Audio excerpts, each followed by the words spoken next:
Good evening, ladies and gentlemen, and welcome to the final RLAfterShock episode of 2019. What a year it has been for Rocket League Esports. What a year it has been for Aftershock as well. So we're going to combine those two things into one celebratory episode here on FinalShock 2019. I'm the Eternal J. I'm joined as usual by Digital Bacon.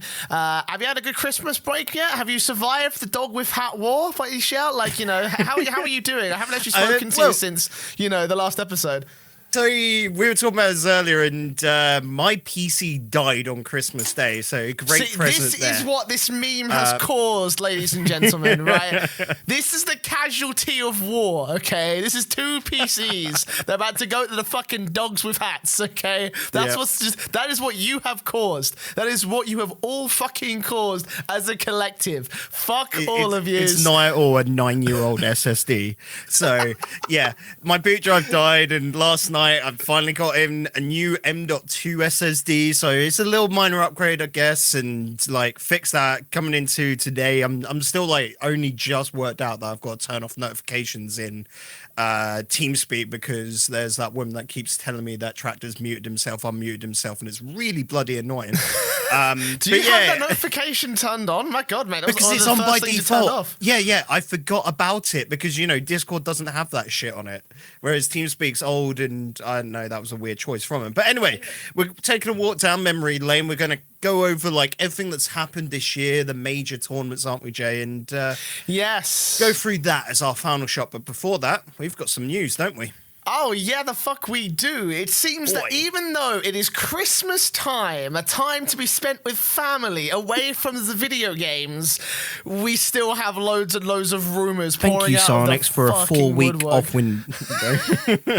I don't even know who to blame at this point. Like, it is partially down to the players for deciding, hey, let's do tryouts at Christmas Eve. And then there's also another part of just like, hey, Psyonix are giving us a 4-week break. So there's always that element to it. So yeah, I agree with you to some extent. I actually really like it, though. I fucking don't, mate.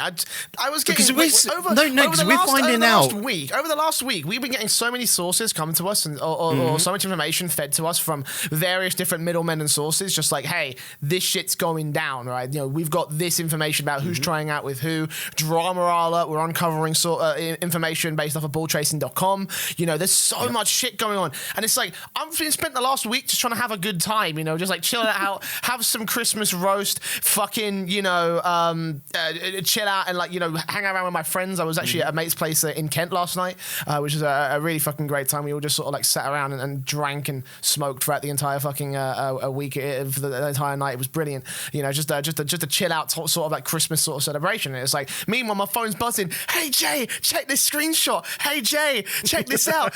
You know, our exclusive leaks channel in the Aftershock Discord. Yo guys, you seen this shit? Just like fucking over and over and over and over again, just like, bro. And that's when you know you've made it. Oh, mate, it was absolutely mad. It was mad. And, of course, we do have to break down those things because we're going to be going through our rumour lists, everything that we've received, everything that's been listed on Liquipedia in relation to the European scene. We have received some North American information, but fuck that because, you know, just... Wait, that's even worse than the EU at this point. Oh, yeah, mate, that is an even bigger shit show when it comes to the rumours that we've been hearing. And when it comes to the rumours, we're probably going over the more incited ones. Not like... Because there's so many rumours flying about, but the ones that are very strong at the moment. Plus that, we have some confirmed teams, some confirmed rumours, and some confirmed roster moves that will be happening in between now and the RLRS qualifiers. So break those down for you in more detail. And, of course, our FinalShock year recap for 2019 all coming your way on the 57th episode of RLAfterShock. Let's start in the Greazymeister camp. A lot of questions going around about him and his future after Complexity have split ways in the last couple of weeks. And he's, of course, recently tweeted out that he's going to be making a run into the RLRS with Eekso and Breezi, saying, quote, "I'm going to be making a run with Eekso and Breezi for the RLRS. Time to put in the work and hopefully make it back to where you want to be. Merry Christmas, everyone. Hope you're all having an amazing time." Good to actually have a confirmed roster for once. And I just want to get some initial thoughts on what we think about this team as a whole, because, like, while I don't have a lot of stock in Greazymeister, considering the last sort of, like, roster disasters he's had to live through, Eekso and Breezi are a fucking wombo combo from UK hell, essentially. Like, these guys can do so much damage, you know? So Eekso and Breezy always have seemed to suffer at that last hurdle due to pressure, down to age, and not actually having any experience in that top end. So for Greazy to come in, who's been in RLCS since season 2, I can't remember if he was in season 1, but season 2, definitely at the top of my head. I think this is good for them. They've got an experienced player, and you got to think, for me, Greazy is the weakest player on this roster. That's good fucking, showing to make to RLRS next season. So, by all means, this should be like a new AS Monaco, a new side to really put in a lot of stock. Should be guaranteed into RLRS. Of course, that doesn't always happen. But if they don't make it through into top 2 next season, a lot of people would be scratching their heads, won't they? Or at least into top 4, I'd say. I think that this team can have the potential because, as you say, there's a lot of opportunity for Eekso and Breeze to have that pressure sort of curbed by the experience that Greazy has. But in terms of the fucking in terms of who they have as a third man, I think this is definitely one roster where it's at some point Eekso and Breeze are going to have to change out Greazymeister before they get to the RLCS. If they make it to RLCS, yeah, they will. If they do that, then that's the player that I'd have to change. Just because Greazy has been part of so many disasters as of late. It's not like it's it's not like he's been one of the worst RLCS players in history. But you got to think about when he was brought into to be a part of Complexity, that ruined the roster down to the RLRS. When they recovered, he was part of the central sort of power struggle between two of the elements of that team that ultimately led to its demise. It's he's been through 2 disasters already, and it's I'm terrified to what's going to happen once this team gets going, to be honest. I think that naturally with Complexity, that wasn't really down to Greazy causing that, and he hasn't ever got any stick for that sort of case there. But for me, the problem really comes into Rocket League's ecosystem because we're talking about say Counter-Strike. Greazy would just be ahead of an academy team that was just continuously throwing through new talent coming forward, and that's what I can see from him coming forward now. Maybe a continuous RLRS player bringing in these new talents. And that, admittedly, Eekso and Breezy aren't incredibly new talents, but they are 2 RLRS, of course. But I could see this doing really well. Right? The majority of people listening to this podcast will not have heard of Eekso and Breezy. We have, because we will be covering them, I think, twice in the rundown of this year. We will. We certainly will.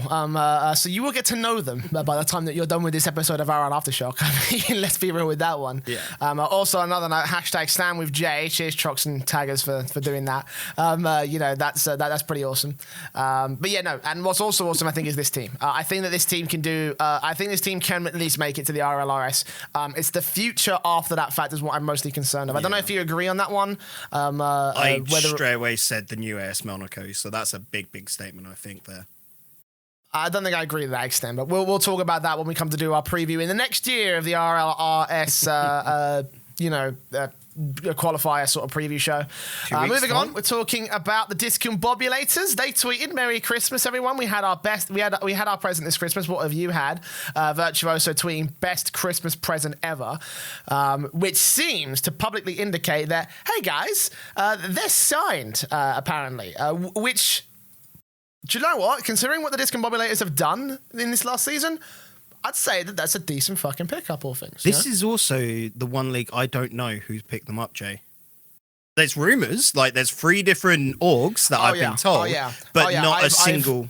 Are they? I can't reveal it, can I? Fuck. Yeah, no, we can't say on this. But I'm just saying, I've been pointing towards 3 different orgs, but not a lockdown to who it is. So, Discombobulators, you lot are, you've got some good plumbing. No leaky taps there. I like it. Yeah, no. I mean, I hate it, but at the same time, good. You're actually doing things right there. Sorry, I have it on good authority that it's Leaf Esports. The guys are going to be picking up the Discombobulators. No, but yeah, no, seriously, there's been I need to trade information with you on this actually, because I don't know what you've heard. I've only got what I've heard about this one. We haven't actually been sharing information on this particular respect. But either way, assuming it's not some stupid Unilad or Ares sort of shit, this can only be a positive thing. It's not. Don't worry. Not what I've heard at least, but. Yeah, no, we don't know. I don't think we'll know until the RLCS kicks about. I'm glad to see that we've got some more support and more organizations coming in to pick up the unsigned teams that have done some really great stuff. Because again, these guys were nothing prior to this previous qualifier, and in the scale of the RLRS or in the RLCS system as a whole, obviously. And now they've come out of being bubble players to being proper professionals. I'm enjoying life right now. I'm enjoying life. Two confirmed rosters. A third one that we will talk about before we get into the rumors actually is Team Vertex. This one came in earlier today because Rizex has departed the roster apparently, which is kind of surprising, honestly, because like we were taking a look at this like. Surely, because Vertex were relegated off the RLRS, that they wouldn't actually be they wouldn't be returning as a whole. But it's like, well, actually, it seems like maybe Vertex might be holding on for a little bit longer with the remaining members of that roster. So yeah, by the communication, by just the tweet put out, on his own demand, we are not extending his contract. That means, of course, Vertex would have signed the team until the end of the year. Very standard one season of RLRS, as you get with near enough all teams that make it on through. But this sounds as if Vertex, they're looking for another season. Like, they're quite happy with what the team has done. We've seen Vertex put on a couple of Rocket League tournaments of their own so far, like monthly small cash prize deals. So, of course, they're quite liking Rocket League. And that means Rizex might have a better deal elsewhere, or so he thinks of a better team elsewhere. Or who, like, that's just how it is from that one tweet. And I can remember from himself that he was saying that he was looking elsewhere and left on good terms. So it's quite nice to actually see. Yeah, for once, no fucking drama. I mean, that's a first, apparently. And he put it there, he'd been teaming with Coca for 2 years. Like, that's a long combo. And I just like that they must have left on good terms instead of there being, like, drama between the two. Like, they just think, you know, if we were a good pair, we would have made it already. You know, I think that's just the mindset that was already going through. So it's like, just accept what it is. We want to go pro, and you've sometimes just got to cut those losses. Considering what we've had with Triple Trouble and Veloce this year, like it's a breath of fresh air to see, like, you know, some actually good terms being left on by these teams. So you know, obviously best of luck.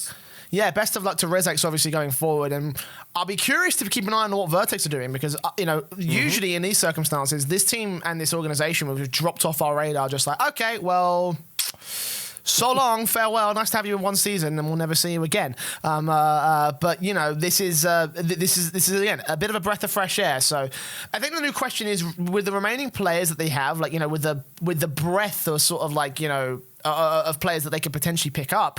What do we think about? What do you think of the prospect of potentially this team making another run back into the rival series?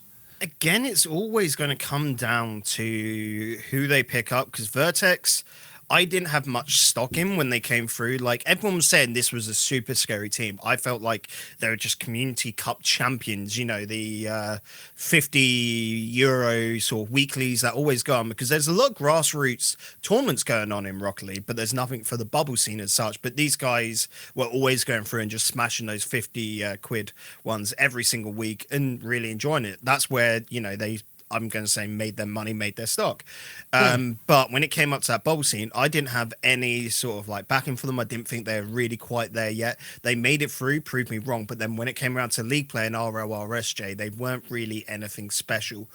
But who knows? You could just have another season. Like, we had a lot of that from, say, Nordavind continuously up and down. Maybe Vertex is the new team to go up and down. Like I say, Nordavind, I could see one of those three lads maybe fill that spot with, you know, it being known that their contracts are probably running up this year and that they might go separate ways. Who knows there? Nothing confirmed. But I would imagine there'd be lots of players that the appeal of having an org backing you, you know, some money for RLRS and two teammates that have already hit there, so they've already got the experience. You've just got to bring in a star striker, I think, to that side. Yeah, I think that would probably be the rounding out feature of whether of that particular team. Whether or not they'll be able to do anything is the new question. And again, it all really depends on who that third player will end up being. You know, I have my doubts that they will want to pick up someone like MK and put him on as the new starter.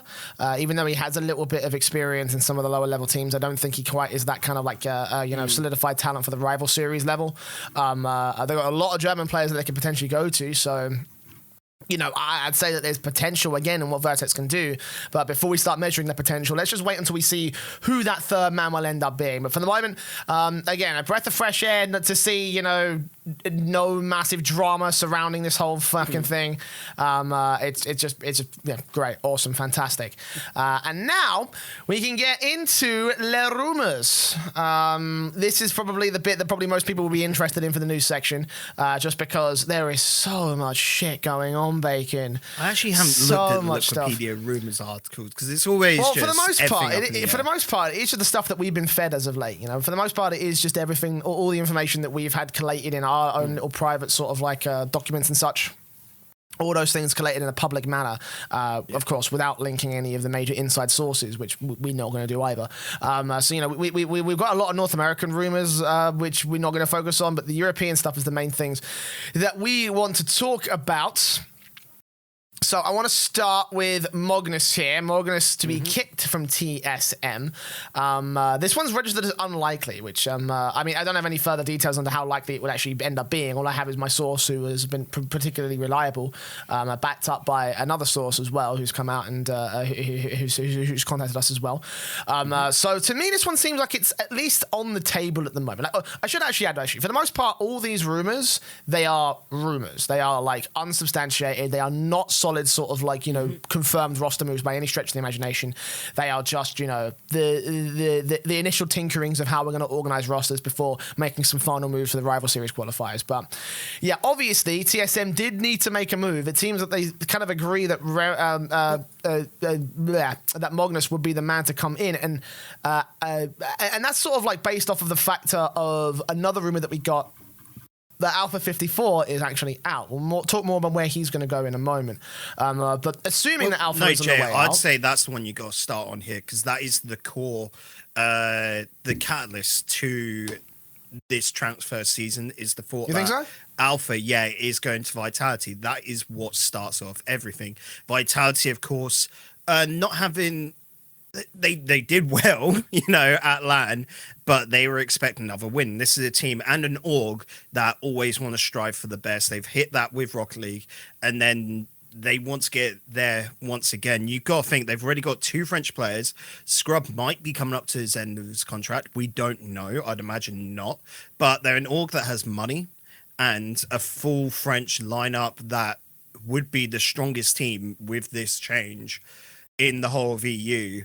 It's very viable, and that, of course, like we said, it would be Scrub on that lineup being moved, and that's why a lot of this has changed around. You look to that then as well. There's the 2 rumors that Scrub has the pick of Dig and Barca, isn't it? And so yes, that then has the catalytic feature of where he goes, they'll make a move there, and it's dominoes, you know? One falls and they just keep on going. Yeah, and I mean, just to sort of start off on the whole Vitality thing, a bit, because this sort of like alpha move, this kind of like leans to the idea of what we were talking about earlier in the year, in respect to the idea that Vitality being a French sort of a French motorsport team sponsored by Renault, might want to go ahead and do the same thing with a French esports team, and they've done that with the likes of Counter-Strike, for example. Their team is entirely French. We talked about the idea of bringing in Cade up to bring ourselves one step closer to that particular respect. And now this actually would complete the trio. At that point, it would be all French, and what a fucking French roster you'd have, yo! Like, you know, I want to say that I want to say that the French connection between K-Dop and Ferry Peak has looked pretty respectable. But Alpha to add that finishing strike, like, you know, that could potentially be very dangerous, I think. And one thing is an org that we may, like, a lot of people might have overlooked, is the Olympics coming up. When you've got a full French team going into that, where they can be a whole org as well, that's a big stage because we've already had esports in the Olympics before. It was StarCraft in the Winter Olympics 2 years back, but this is like the first sort of big deal out of them all for the Summer Olympics. And so Vitality, they're smart with how they play things. If they think this is going to be the move to get them up onto that stage and, probably be the winning team, because everyone looks at it and goes, if it's not an American team, because, America's fucking massive with all its players there, it's probably going to be a French team, out of EU. So right now, that is a big prospect to move across, and like we said, it just comes down to, unfortunately, Scrub's the one to go. You look at LAN, Scrub was quite scared. We got a lot of face cam time, didn't we, on LAN, and you could see Scrub was very nervous, very scared. He still played fantastic, don't get me wrong, but he had that aspect to him, and you just feel bad for the lad, because really this is a move that I would probably say I don't want to see, purely because it seems very instant. There's not really enough time to see how it works, what with there only being 4 weeks between seasons, but it's one that it has to happen now, otherwise it's not going to happen. And this is Vitality, like I said, looking to next season. Can they make questionably the strongest roster if they weren't already the strongest roster in EU? This is just reinforcing themselves technically, and then at the same time they've got the Olympics there that they're looking forward to, and I understand it. I'm a little bit anxious about it because of course one team should not have all that power, but this is just Vitality with all that money, that sort of esteem to just go, fuck it, we want to be the best. Yeah, I mean, for me personally, I don't really know what the formats are for the Intel World Open, so I don't really know if it's going to be representative of the idea of exclusively national teams, whether that will just end up being France versus England, for example, or whether it will be Vitality, the French team, versus. It'd be completely national, but yeah. Obviously, I know that much, but it's a case. Would it be a case of, hey, you're representing the countries, or you're representing the organizations who in turn are representing the countries? Is it like a WESG style World Cup, or like a World Cup? You know what I mean? World Cup, from what I've been told anyway on that factor. But who knows? That's just more like rumors, and that it's nothing concrete, because nothing really concrete has come out apart from that first initial post, like the blog post, And even then, there was two ones. There was one that was like a Twitter statement, which had a blog post attached to it, and then there was more of an in-depth, insider's look at it that came out on a completely more hidden ESL page, which was just really weird. How they did that. But yeah, that move is what has sparked all this, and so. Yeah. Let's say with Alpha gone, we'll move to this Mognus to TSM one back. Yeah. This was something we were not expecting, because everyone before this thought, it's going to be Remco off the roster. Remco has to stay now if this is the play that is going on, because otherwise the team crumbles, don't it? Pretty much. I mean, talking about, obviously, in the ideal scenario, this would be Mognus on, Remco off, if that's the case. Yes. But I would not be surprised if Alpha just turned around and took the Vitality offer, assuming that this is actually what's happening. Yeah, money. And most importantly as well, his team was actual shite this season. So, why would you not take the opportunity to move to the team that came second place at the fucking World Championship, Why would you not do that, essentially, is the case in point. So it's with Mognus being in place of Alpha, so with Remco staying in and Metza staying in, Mognus and Metza sort of revitalizing that duo that sort of built the whole complexity lineup. Where do we think this roster could go? Because the one thing that always pissed me off about seeing Complexity make that roster move that kicked Metzenaris out initially is the fact that I don't think that they were done yet. I still think that Mognus, Metzenaris, and a lot could have very easily stuck together and potentially gone and won a world championship at some point before their time was over. Yeah, definitely. And this, I'm going to look at it as a safe play, because, of course, Mognus is now a free agent. TSM have got the chance to sell Alpha, make money there, and then pick up Mognus for free. Just put him on a standard contract. Of course, that's not free because you're paying a salary. But at the same time, where we are saying, this is a 4-week window, you don't have much time to scrim and get used to each other. Mognus and Metza do have that chemistry with each other. And, of course, with Remco having sticking on. This is actually a really good sort of like fix. Like this is best case scenario, I reckon, for TSM right now. And you look at that team together, I reckon they're probably still going to be scrimping towards the bottom of league play, but this is like that they'll either be in that demotion spot and probably look good like they did this season to stay up, or they'll just slide on through to that like what is it, 7th, 8th spot, which is you're safe, you're into next season, you don't have to go into demotion. So for me, TSM, this is just a sleeper season. That is going to be, you know, wait that one season and then Remco off afterwards. It depends on what his performance is like, you know, but this is just them. We got to pass the time. We got players on contracts. Mognus will probably be brought on for up until the end of, let's say, Remco's contract or whatever, you know, for the rest of the team, and just see how it goes this season. Yeah, more than likely, I think that is the sensible sort of move, in my opinion. Where they'll go after that is obviously a discussion for after the season's over. But yeah, no, I agree. I feel like this is just a move to sort of like... We have to say as well, their contracts are probably ending up at the end of summer. Yeah.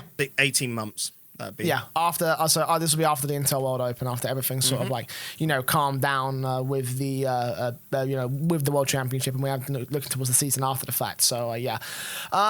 So yeah, let's move on from Mognus to TSM and talk more in depth about this this FC Barcelona thing, because we've had conflicting reports about this, and apparently so have Liquipedia had. The initial thing that we got was the idea that FC Barcelona were going to kick Ronaky in place of Scrub Killa. The new rumor and the new thing that's cropped up is potentially that Bluey is going to be the one that's kicked instead. So, I mean, here's the thing, right? I want to lean credence to both ideas because, like, I feel like there's a power dynamic right now between Ronaky and Bluey. So like, I feel like it would be a case that, you know, whoever fucking Devo believes is going to be the player to stick with will be the player that ultimately stays in the team. We've been told in the past that Bluey was going to be off FC Barcelona for a while. That move almost came through until FC Barcelona themselves came in and blocked it, essentially. So that is the information that we have in terms of Bluey's restriction. Is like, the question is, have they blocked it to the point that they're going to stop it again now that all the rumors and all the rosters and all the changes are starting to sort of take into effect going into the next season, and considering how poorly, I want to say, FC Barcelona performed in this season of the RLCS? So when you look at, like you said before, Bluey is about to get kicked off the roster because there was apparently a lot of conflict between him and Devo. The org, like you said, Barca came in and were like, no, don't fucking do that, because otherwise we have to, you know, pay out money to the player because that's breaking contract. And then, of course, bring in a new player. Then they got the offer for Alpha to go over to TSM, which they're absolutely fine with because, again, they make money from that. And they then had to bring in Ronaky because he was a free transfer, and Bluey is the one that wants him on. So coming into this now, like you said, it comes down to Devo. Does he pick Bluey, which is arguably the better player, but the more disruptive? Or does he go Ronaky, which he seems absolutely fine with? They know their place on the team, but is the weaker player out of the two. When you're bringing in Scrub has to be the star man to the team. Like, he is just that good a player. So, honestly, I think that this is a decision that is going on in between the team, and probably with the org as well, what they think they should be doing. And Bluey, for me, would be the one I would think would be the best one to replace. But at the same time, there's been rumors that Scrub also has the pick of the litter to go join Dignitas in place of Yukeo, because Yukeo had such a poor season last season, didn't he? Until that regional playoff, and then LAN, where he really turned up again. So Dig, I could see them replacing Yukeo, but I think he had re-earned his spot, and I really don't want to see Dig make a change. Like, for me, this is a poor decision if Dig do replace Yukeo there. Well, I guess that's something we could talk about really quickly about the prospect of that being a thing, because we did get the information that Yukeo was trying out with other teams, and it was also the information that Dignitas was trying out with Scrub Killa. So we've we've heard the idea that, yeah, as you mentioned, Scrub has the pick of the litter. He could go to FC Barcelona or to Dignitas, assuming Dignitas still want to get rid of Yukeo. I think that a Yukeo move is unlikely given his performance at the end of the World Championships, but the facts are there, and the sources say that they were trying out other players. And for Dignitas, obviously, that opens up some options in terms of bringing Scrub on, because honestly, I'd say Scrub's been a little bit more of a consistent element than Yukeo has been in the last couple of seasons. You know, he's already won a World Championship. He almost won 2. So he's already found a lot of success in that respect as to where he'll end up. So really, I think it's a case of bidding as well. You know, because Scrub could go ahead and replace Bluey or Ronaky on FC Barcelona, or Dignitas could swing in and give him a better offer, especially considering that they, as a whole, have placed much higher than FC Barcelona did in the last season, and just in general overall, Dignitas have a lot more tenure in the RLCS and the organisation. I think that they make the right moves at the right times for their teams. So to sell Scrub Killa on being the next element to bring Dignitas back to that championship winning form that we saw them go on when they were absolutely tore up the scene. We're talking about like a lot of potential for Yukeo. The only thing that I really think FC Barcelona have is the fact that they're fucking FC Barcelona.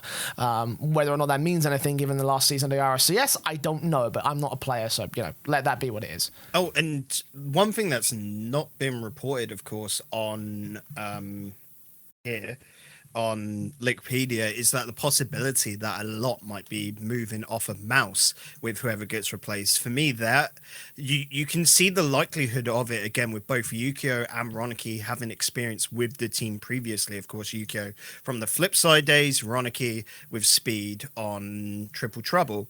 Now, that I could see maybe happen, but it's one again that I don't want to see because I feel like it's too instant. Yes, Mouse dropped off at the end, but if it fixes the problems they had right at the end, it's worth it. But I feel like that was just a bad 2-week streak because it was just 2 weeks, that it was bad. We haven't seen them otherwise. Yeah. But that's one that's been floating around as well, that again, our sources have been saying that Mouse will most likely replace a lot with whoever replaces Yukeo, Ronaky, Bluey, whoever the fuck, whoever's sort of like kicking around in free agency after those moves go down. So I think they're sort of like playing their cards close to their chest. Again, I don't think, to reiterate your point, I don't really want to see Mousesports make a move at the moment. I still think they've got a lot of potential. Their problem is just fixing that fucking mentality. That's their problem. It's a very PSG I find it sort funny of thing as well. Because this is me coming in, like, when Mouse made the move to get a lot, I was there like, don't bring in a lot, he will not help here. I've turned around now and I'm saying, don't get rid of a lot. Exactly. 2019 has been weird, But yeah, no, so yeah, I mean, again, I think that Mousesports are playing, again, they're playing very carefully with this one because, I would understand why they want to get rid of a lot, because I think that when you take a look at a team like Mousesports, like, who do you get rid of other than a lot at that point? I just feel like it seems like the obvious move, but again, who do you replace him with, for example? And that's where the whole issue of, hey, who's going to be floating around an agency after FC Barcelona make their moves, after Dignitas make their moves, after TSM make their moves? Who's going to be that player that will sort of complete the Mousesports roster and potentially see something else going on? And then that leads to the other question of, hey, where does a lot go after this? Yeah, because you got to look at this as well of a lot of orgs will be looking who pays the bill for this, because you're trying to make these transfers whilst not having to pay the break clause in your contracts, which will be however many thousands of euros and that to go to the player for breaking it. So if you transfer him to another team, you just go, okay, we'll do a like for like players and then enter a new contract. We don't break that there, So if Mouse decide that, then they've got to pay that bill of paying a lot whilst bringing in this new player whilst paying for them. So that's nothing where I see. I don't think they have to pay anything to a lot. I think there's a case of just buyout and contracts and such, so they might actually earn some money. This could be the end of his contract. You got to think, 'cause it's from his previous Mouse contract, which was just carried over. Yeah, I don't know. I think it depends really on the it depends on the specific sort of contract. Like, if a contract runs out, then at that point it probably would just end up going. It probably would just end with him running out and going wherever the hell he pleases. If he gets transferred earlier, then it's a buyout clause. I'm not a legal expert, so I have no idea what the specifics of a lot's contract is. I've never read it. I've never spoken to him about it. So that's all speculation on our part at that point.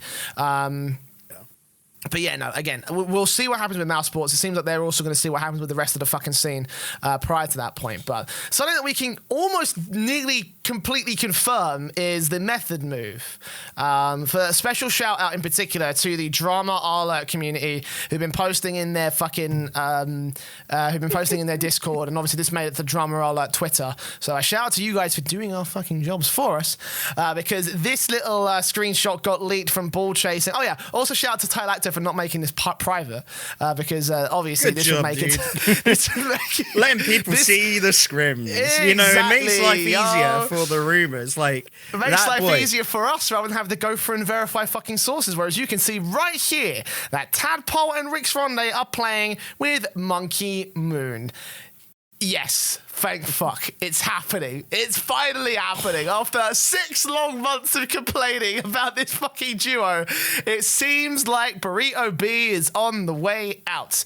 Let's start with that part of things. Like, it wasn't working straight for away, a while. sorry, Burrito there. Like straight from there. No, Burrito, we do not hate. He's a good player. Just this was not a good lineup anymore. It was not working. Burrito, I hope he can make it because he is an RLRS player through and through. We're not just dicking on him like Jay makes it sound. Yeah. No, I mean, again, it's like, it was a case of the results were just so obvious, And again, watching from a qualitative standpoint, you could see that Method's issue always was Rix and Burrito. It wasn't when they first started off. When they were Reason Gaming, they were fucking baller together, and their third man being the main finisher, that worked for a long time. But now it doesn't. And that was all, and again, we're beating the fucking drum at this point because we've said it so many times over the course of the last few months. The new thing comes into having Monkey Moon on as the new guy, Obviously, we haven't seen these demos. I did try and track it down, but it kind of got shifted to the bottom end of the listing on Ball Chasing. And to be honest, I don't really know how to use Ball Chasing. I really should learn. You know what? Might be pretty, you know what I'm going to do right now? It's just gone Ball Chasing. Just wait. You're going to do some live demo review. Yeah. Well, no. I'm just going to say it's about the middle of the night where a lot of people are playing those games. So let's just see if we get any cheeky little scrims come on through. We won't say. Here's where Bacon confirms every fucking rumor that we've been sent over the last because yes, week. Players are dumb. They will keep their fucking Ball Chasing connection going because, well, thank you Bacchus Mod for doing that. That's so good, where it just sends it on over. But we'll just say if we get any come on in, we'll do breaking news. If not, it don't matter. Anyway, Monkey Moon being on the Method roster, from a theoretical standpoint and a potential standpoint, what do we think of him, Tadpole, and Rix Ronde? I like it. It's pretty snazzy. Of course, ARG, where Monkey Moon was on previously, is just a player org, so no money there. Method. Still, I remember that they're playing on the name of something like Meth Heads or something, so that... that probably points to them not having Method as a sponsor anymore, because I'd imagine they wouldn't like that so much. But yeah, this is probably going to be such a killer lineup, and I can't wait to see this in action. Unfortunately, I can't see this replay. If I go on ballchasing.gg... Can I just say, by the way, if you are going to continue playing on the Meth Heads, that's not very cash money of you. You should ask Pornflakes about how that went down, right? Okay. Fucking Meth Heads. Yo. I mean, at that point, that almost confirms what we were talking about with Method as a whole. I mean, if they are not playing under the Method organization, then why the fuck would they, or if they were still playing under the Method organization, I should say, why the fuck would they be playing under the Meth Heads name? Which again confirms what we mentioned earlier this year, that it seems that Method are going to drop them. Unless there's something else I'm missing to this particular story, in which case feel free to correct me at any one point. No, you're fine. Nope, yep, okay. It seems like the team's going to stick together though for the rival series, which at the very least we can say is a semi-positive out of the whole situation. Yeah, I'm just going through this now, and I'm going the term pro on ballchasing.gg is super loose. I'm just going to say that right now. because yeah, some of these people I'm just there like, really? They're a pro? Forest is a pro? Hello? And it's purely like because they were a sub for a like RLRS team and that, you know. I've got nothing. I've got nothing. Anyway, so I think that covers almost everything. I think at this point in terms of the rumors and everything that we've been hearing behind the scenes, and of course everything that's come out on top of everything, you know, from the public eye. You know what I mean? Ooh. Oh no, he's found something for fuck's sake. Vertex have been scrimming. No, he's found the Vertex. Send us the with screenshot. Mike Boy. Mike Boy. Vertex have Mike Boy under there. Where did you find this? Ballchasing.gg have this nice feature. You do you want to send me the link to this so we can we can blast it up on stream. This is so dumb. Yeah. Okay. So now players, put this in our group. Yeah, players. Thank you for making this so easy for people to go keep find. It up, guys. leads. Just keep it up. Just keep it up. Like Wow, I don't feel not... bad about putting this out there just because it's there. Anyone can go look at this. Yeah. Fuck's sake. Do you know what? I think I need to take a look at this shit every day, to be honest, so I can just, like, you know, have an idea of who's making roster moves, because it seems like that's going to become our number one source. Ballchasing.com, ladies and gentlemen. So if you can't stand our voices, it's .com as well. So if you can't stand our voices and our faces, then you can do it yourselves. Right? Let's move on. Let's move on and do a fucking little bit of a recap, because I think we've run through every sort of every little let's do every little tournament this year is what we're going to do. Last year when we met up in real life to finish off the Neon Dream tournament from Bacon Studio, that's exactly what we did. We did the FinalShock 2018 tournament show, and for this year we're going to do the exact same thing. FinalShock 2019. Bacon Studio. Does that sound cool to you, Bacon? Yeah, sure, we'll call it that. It's better than calling it in my bedroom. So. Yeah. It's funny because I take a look at your camera right now on Discord. I can literally picture the exact angle that we shot the fucking thing from. So that was the wall, and I just moved my bed out of the room. That was you didn't have the bed in your room because you literally just moved in at the exact same moment. Yeah. So like again, I'm happy to say it because like Rewind is done now. So like when we had done that, I just moved into a new house, so it was like. This is the perfect opportunity. I don't mind people coming in and trashing it. Like we've completely redecorating that. Yeah, I remember we had your current webcam is actually the angle we filmed the green screen from for the actual casting. It is actually. It's the same corner. Yeah. There you go. A little bit of a peek behind the Rewind curtain to show you how much of a shit show it really was. Yeah. And well, you can remember I had sofas delivered the same day, so no one could go in my living room, so it was so cramped. The stream was delayed by like an hour and a half or something because of fucking construction work that was going on in your like in your upstairs. I had carpet put in, and yeah, the stream was delayed by like half an hour purely because carpet was put in, and we told the dude, "Can you do that room first, so that you know then we can get stuff in?" And he just didn't because it was a numpty. It was like, just come on. Everything that went wrong, and it's like we made all it this through. shit going down in your new place on the weekend of the final tournament of the fucking year. I was like, fucking brilliant. stressed as hell. Oh no, I know. Mate, you have no idea. Like, we were all just sitting there in Bacon's garden playing with his fucking dog, just chilling out. Just like whenever these guys are done, we'll move in and we'll start getting the stream going. It's like. Half an hour later. Can we just say as well, we could turn around the stream in, I want to say it was 10 minutes from nothing Dude, to the get it speed going. in which we set up that green screen, those PCs and everything was fucking incredible, dude. Like, you want a good production team, you come to us. You come to us, right? We can sort you out. I doubt we'll be able to do Dreamhack, but fuck it. Anyway, right, back to topics. Yes, so the point being is that we did that last year. We did FinalShock going through all of the shit from 2018, and we're going to do the exact same thing here just a few days out from 2020 as we recap the 2019 season that was Rocket League Esports. A lot of stuff happened, Bacon, you know. When I was going through the tournaments, actually, I was pleasantly surprised to see the sheer number of tournaments that were there in the minors section. Even though it seems like a lot of the time we have a lot of, even though it seems like a lot of the time we have to criticize Sonics for not giving enough support for it, there's still a lot of effort being placed on multiple parts, essentially. And I was kind of surprised to find that as I went through sort of the archives, essentially. Yeah, like the start of the year started off good, and then it was around, I'd say springtime where things dropped off, and that all just links up with the start of the acquisition by Epic, where probably for legal reasons, they didn't want to commit to anything. And the company's going to buy out. They don't want any ongoing contracts going, because I can remember, like we were saying, I was putting forward, like relatively good sized EU tournaments like this would be like above the 5k gap, and I was going through absolutely fine, and then the next week it was just, we can't run this anymore, and I didn't get any response.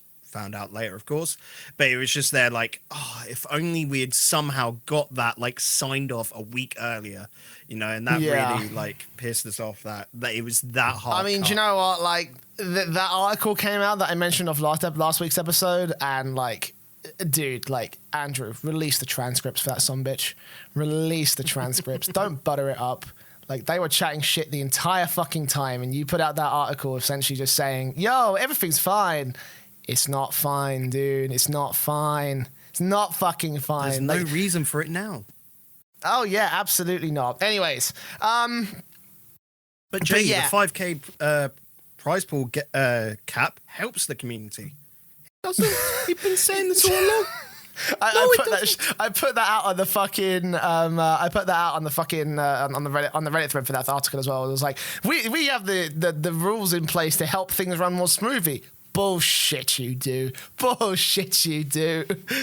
Anyway, let's go back and start the year off in that with something that was helping. I think that the point about this whole this whole little sort of like fucking the whole point of this little rant is to make a point about the whole state of Rocket League in 2019, because I legitimately believe that with the lack of inclusion of stuff like big bubble scene tournament stuff like the 1K Cup which happened last year, the Coliseum which happened like last year, the whole Renegade Cup circuit which happened between last year and the very start of this year, all those things missing from the calendar makes the calendar overall just very not worth it. And this also includes stuff like Gfinity Elite Series, which has also been completely absent this year. I know that's more down to Gfinity's thing, Gfinity's issues, but like even so, like with that lack of shit going on, especially in Europe, even though we're going to cover a lot of stuff, a lot of it's going to be very top heavy. You'll find a lot of things that sort of like a lot of projects and a lot of like initiatives that faded away and died over time as we run through sort of the timeline of notable events that happened over the course of the year, plus some tournaments that we worked because we're egotistical bastards, the point being is that like 2019, thank you. Yeah, he took out some tournaments of that on, but it's like the point is that like 2019 was not the year I think a lot of people expected it to be when it comes to tournament output and the landscape and the building of the scene from the part of Rocket League as a whole. Well, that's just because it started off so good, and then you can see that clear transition to a very top-heavy focus. And I guess that's fine, but it just hurts everyone when that focus wasn't there. It was never communicated. It was just that suddenly happened, and it did hurt the entire community. Like, you can talk about players maybe getting complacent up the top. When we look at it now with all these transfer rumors, it's literally RLCS team over to RLCS team. There is no reason for teams right now to risk bringing in that bubble scene talent. Because nobody really knows what's going on down there at the moment. Like Scrub was one that is fine. Like, he was always a top level player, just it was age. That was a problem. Yukeo was smashing everyone's asses on six mans at the time. But now those sort of like infrastructures, those things aren't around. So you don't like take that risk. So naturally it's going to be RLCS to RLCS. Yeah, and I think it's noble for like tournament organizers to put on small weekly cups among the likes of the $50. And I think it's noble for other community members to sort of highlight those sort of tournaments. I think it's really fucking cool the fact that people are trying to band together and sort of try and get these tournaments off the ground and get them sort of like some support. The problem is that at the end of the day, they're only $50 tournaments, they're only like small amounts of money. That shouldn't even be bubble scene. That's grassroots. Yeah. That's below bubble scene. That and it's like, you take a look at shit like that and it's like, while it's cool and it's great and everything, like there is no reason for anyone to get involved with it Yes, and that's of a significant level. It's a community thing rather than an actual sort of professional scene. And unfortunately, those tournaments that used to be so pivotal, the weeklies that used to be so pivotal to the scene as a whole, they haven't been allowed the chance to evolve. And we haven't got any support for anything that we would have class as bubble scene. I think we need to sort of like make a distinguishing sort of like, meaning for bubble scene. Because before it used to mean sort of like anything below the RLRS level. But now we've sort of got this weird stopgap from players who are too good to be competing in those weeklies, but are not good enough to be competing in the rival series because there are limited numbers of spots. And again, like, it's noble, it's cool, and I'm supportive of the idea of people putting on tournaments no matter what fucking size, but really we need someone to come in, burst the barriers, and start offering $5,000 monthlies in the European scene or something like that, because otherwise nothing's going to progress. Nothing is going to get done about, the issues that we have in respect of the Rocket League scene, especially in Europe where, the last great bubble signing may well be Flakes.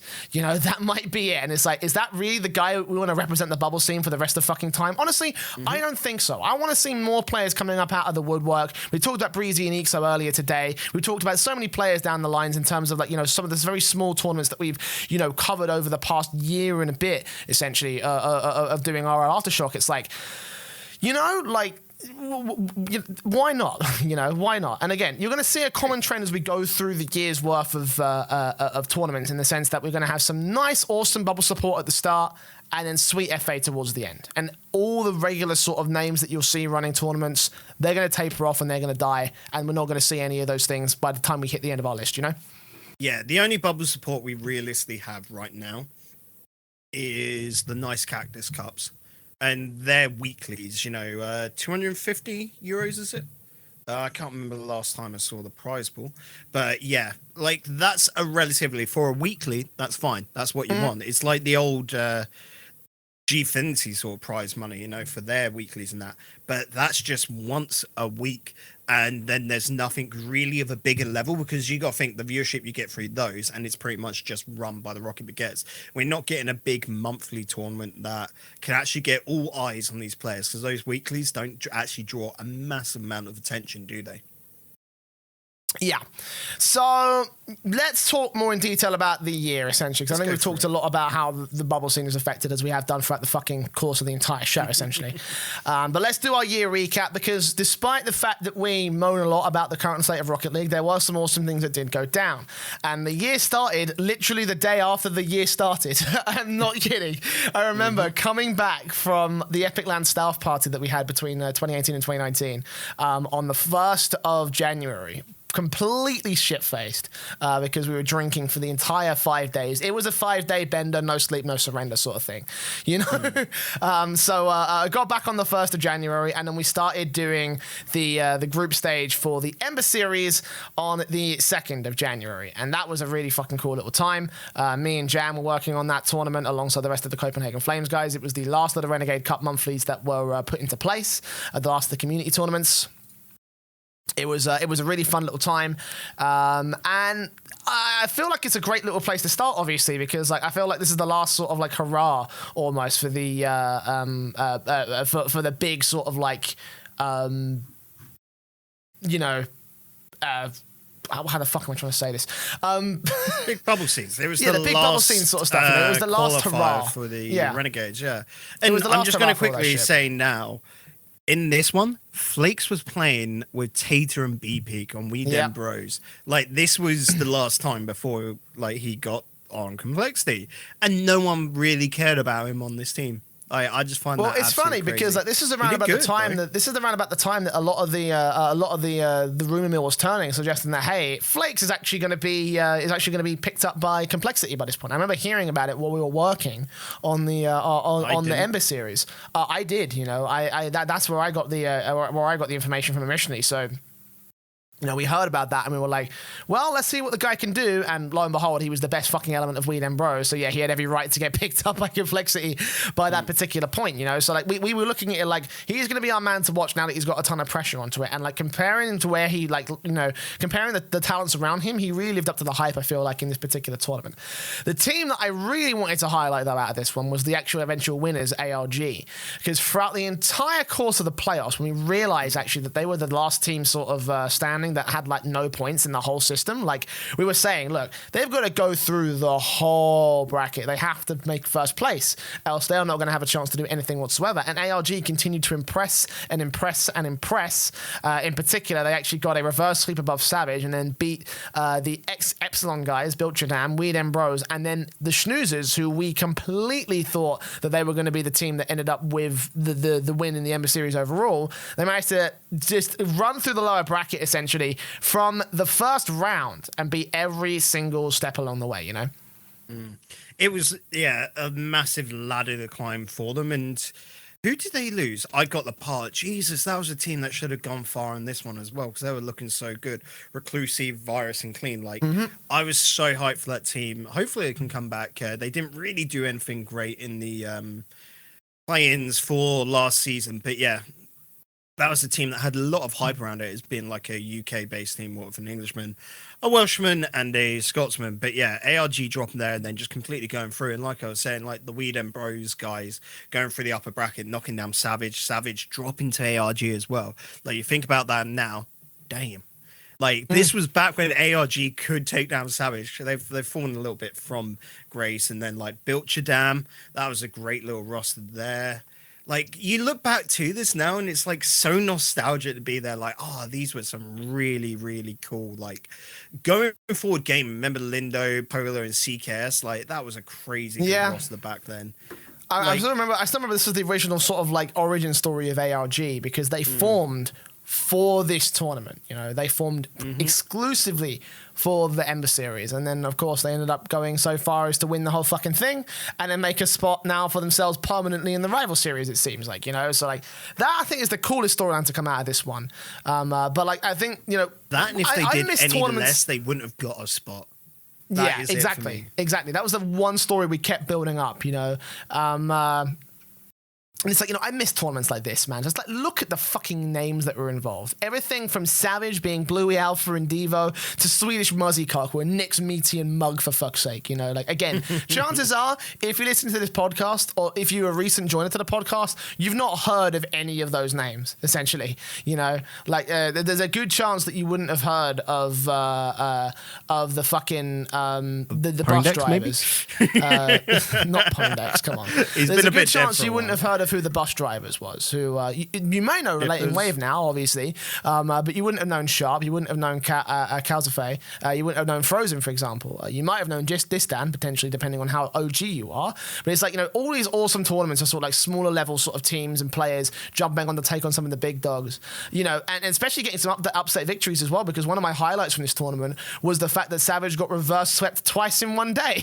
Once in the upper semi-finals against Weed and Bros, and then in the second losers round 4 matchup against ARG. You know, like shit like that is like that shit is memorable, yo. Like you don't get to see that in stuff like the Championship Series anymore. Especially when everyone was looking at this going like, oh, Savage have got such an easy run. Yeah, they're just going to be able to walk this. Like, I think they were top seed, if I recall correctly. Yeah. Because you got to think, back then you were just largely looking at Blue and Diva like they've fucking got this. This is easy for them. The only problem is going to be the Schnoozers, which was XL, but just been dropped. And then like ARG, people are looking and going, maybe they could do a thing, but not really. It's just those two. And fuck me, did Savage bottle it? I know, right? Yeah, full bottling. But of course, that was another lineup that I kind of wish kind of played itself out to the end was the Schnoozers, Nils Cook, Ponex, and Breezy. Obviously, they got better opportunities later down the road, but it's like that team was the revival of XL that XL never got started in that one. And after Savage got eliminated, we said to ourselves, right, well, the Schnoozers have won it. That's what we thought after they had also made their way into the upper bracket into the finals via the upper bracket and everything. So. Like getting that, taking a look at that whole, lineup and seeing where they went with it overall. Like, you know, I feel like there was so much more to that team than we actually got to ended up seeing, essentially. You know. Yeah, and I can remember that from Schnoozers as well. Like, we were really surprised. So they'd just brought in Breezy. They were doing a lot of social media about this lad coming on in this new, like, hot talent. And the XL Twitter was just popping off. Like, oh my God, he's got another win in Gfinity. And then 2-3 weeks later, after all that, like, the week after Gfinity had finished, they dropped the roster. It's like, yeah. What? why would you do this? And then it was like 2 weeks after that they bought out the League of Legends team and all of that. Yeah. So it was like, oh, there we go. But this is very, very weird still. Again, I wish that roster was stuck together, but in the end, it was ARG that were the winners of that whole thing. And again, the start of the ARG sort of story, essentially, in my opinion, and it was the Schnoozers that ended up coming in second place overall, which and part of the final Renegade Cup monthly, which I had a lot of fun doing from a personal standpoint. You know, like every single week we were coming in and getting on call with the Copenhagen Flames guys, and we were constantly coming up with new ideas for the stream. You know, what can we do? One thing we actually did over and over was we kept like sort of like having a little like pick and prediction game, so we get points depending on if we were able to predict the winner and the score line of the of each respective series, and that was a lot of fucking fun. So yeah, I would also shit. say, like, as tournaments go, it was the most raw tournament, like, that was at a high end I have ever seen. Like, I can imagine for you lot, it was a fuck ton of stress because of how many bloody games that had to be done. Oh no, absolutely. Like, it was a lot of work. But fuck me, it was so rewarding, dude. It was so fucking old rewarding. School esports. It was old school esports. Back. It was like it's like that's like a sadistic thing where I say like I have a bit of a fetish for like long hours fucking CS:GO broadcasting. It's like, you know, just like 12 hours sitting there reamed out of my mind, just like they've defused the bomb. We're going to overtime. You know, just stupid shit like that. And that was essentially what this shit was about. You know, that's sort of like brought back that old school sort of feeling. And as you mentioned, you know, the most raw of esports tournaments, I want to say. Like, because I can remember as well, because this took place over Christmas as well with the qualifiers and that, because of course, naturally you had such a horrible timescale for each of these tournaments, and they would only been picked. They were, I want to say it was right at the end of November, they were actually picked out as the December one. So again, they had a month to put this all together, and they had to put it to very specific dates. And I can remember looking at it going, they've only got you and Jam casting this, and I was like, at the same time, I don't think anyone else could have really commentated over that period of time, and that because again, it was New Year's and that just after Christmas. So yeah. Exactly. Oh man, I still remember me and Jam were both full-time commentators at that point as well. I mean, I've always been a full-time commentator ever since I joined Rocket League, so you know, like that doesn't change for me. Jam but anyway, would have been working because he's only just recently gone like full-time. Oh, I think he's going back then. Yeah, I think he's going back to. I don't know. But Jam's personal life is none of my fucking concern. Yeah. The bottom line is that it was really cool to sort of like work with to work with him. So yeah, a cool little tournament, and again, a great way to kick off the year. The follow-up was the WSOE Rocket League Showdown, which was our first LAN of the year, if I recall correctly. And you want to talk about raw tournaments, we'll take a look at this fucking qualifier that we had, Bacon. Do you remember that? When Dad's invited us onto his channel? Yeah. Oh my God, dude. That was probably the funniest broadcast I've ever had, because no shits were given. Like, we were just there, like, when you're given broadcast rights to do whatever the fuck you want, you do whatever the fuck you want. Like, you know, like we didn't give a damn. Like, we just went straight in. I got to play Smash Brothers on a broadcast for a big tournament. Yeah, exactly. I'm like, so happy. because that's the thing. We didn't actually have any commercial breaks when Dazarin was running the stream, so we were just sitting there, just like, hey, let's do this match, and it's like in between all the matches, just sort of like talk about it. It's like, yeah, they were pretty shit. You know, like we did the professional commentary, and then it was just like just leaning back after that. It was like, yeah, fuck those guys. It was brilliant. But the highlight for me though from that European qualifier though was the Method PSG series. Do you remember that one? 10 minutes and 44 seconds of overtime in game number 1. That was awesome. It was so fucking awesome, because as well as that, it was the last broadcast of the night, and we were just sitting there just like, let's try cast it. I was like, this is going to be a fucking disaster, but like we all clicked immediately, and it was just a case of just the back and forth sort of constantly. It wasn't last broadcast. It was the last match of the night. It was the last match of the night because PSG Vitality. No, but Axel Toss got that final match for us on the B stream. It was the last match of the night. So, you know, like for us, we were just sitting there just like, let's try cast this shit. And as soon as that first game kicked up, it was like, boy, let's fucking go. It was ridiculous. It was awesome. It was so fucking awesome. Because again, like me, you, and Daz, we just clicked immediately like that. And we were just like, yo, this chemistry that we got going on right now is awesome. And it's like, I didn't think a TriCast in Rocket League would work, let alone being online with all the latency shit between us in the UK and him in the US and all that shit about it, you know. And also being late at night, because like obviously this qualifier was pretty shit in terms of its timings. You know, like we were all... you know, we were all really, really tired. Chat at the moment. What? Just taking a look at chat. Just Them them commenting on us swearing and all that. It's like they just mate. If you came here expecting a Christian fucking stream, you came to the wrong fucking place, you cretins. Anyways, onto the LAN itself. This was a particularly big landmark sort of LAN because this was the first appearance of South America. Admittedly, not under the best of circumstances. Because obviously it wasn't a full lineup essentially. It was a mix of players that sort of got thrown together because of visa issues and the fact that the South American qualifier wasn't even played out at that point. It was originally planned to be a SAM qualifier for one of the spots.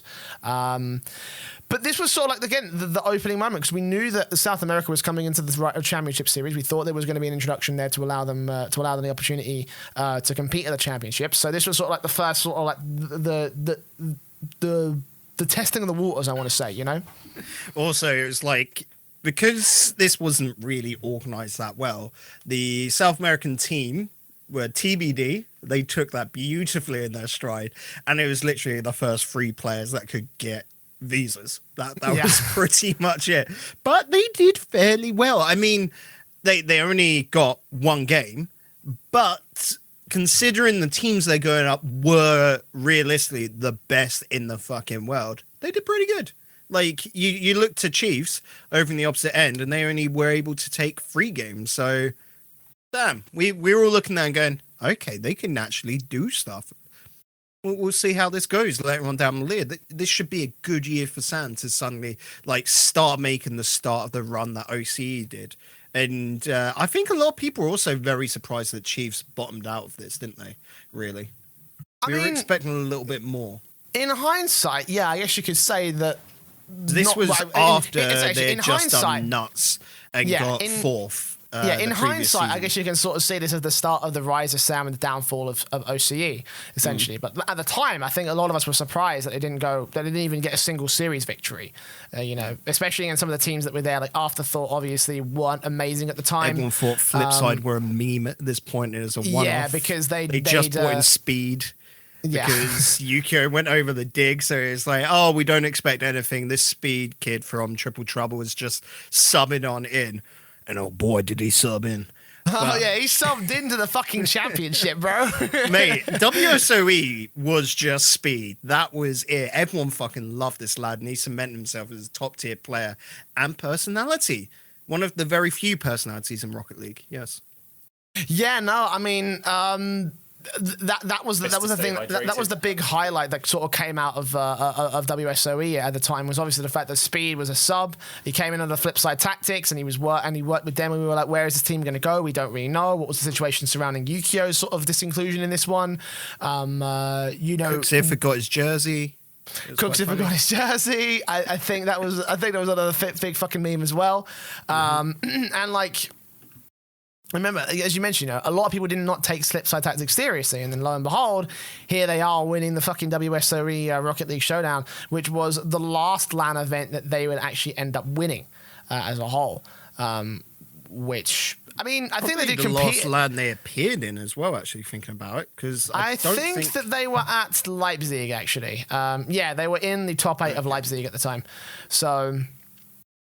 You know, this is obviously massive for Speed of his own right, because back then he was still known as Triple Trouble. Everyone was still kind of like praising him for his work in the Elite Series and, and of course being part of Triple Trouble as a whole. And then this move happened and everyone was like, holy fuck, Speed is legit. I think this was the tournament that legitimized who Speed was essentially as a player. And obviously for Flipside Tactics, their last LAN victory as a whole.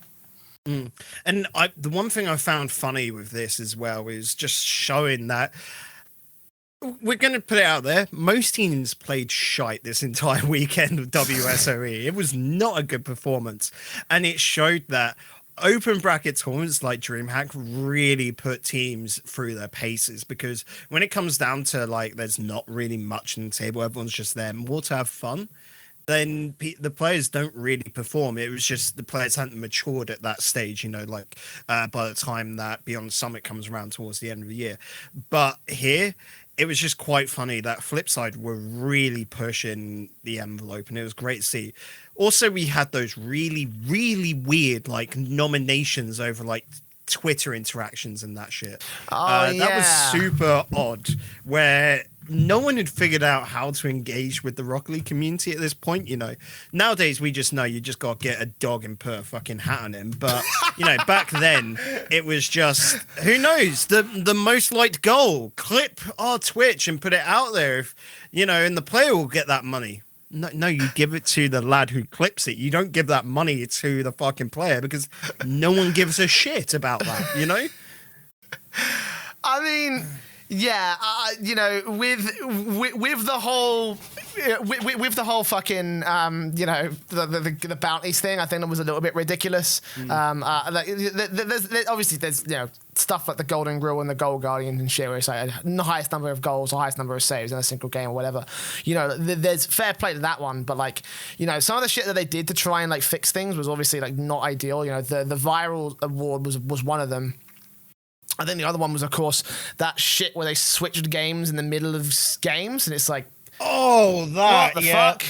You know, like, that was probably the easy, because here's the thing, like WSOE, the production as a whole was really good, I think. You know, there were a couple of hitches here and there and some teething problems on day one, but it's like, in terms of the actual like content style and what they wanted to do, I really enjoyed it, and I really thought it was a well-organized event, except for that particular feature. That was easily what killed the whole thing for everybody else.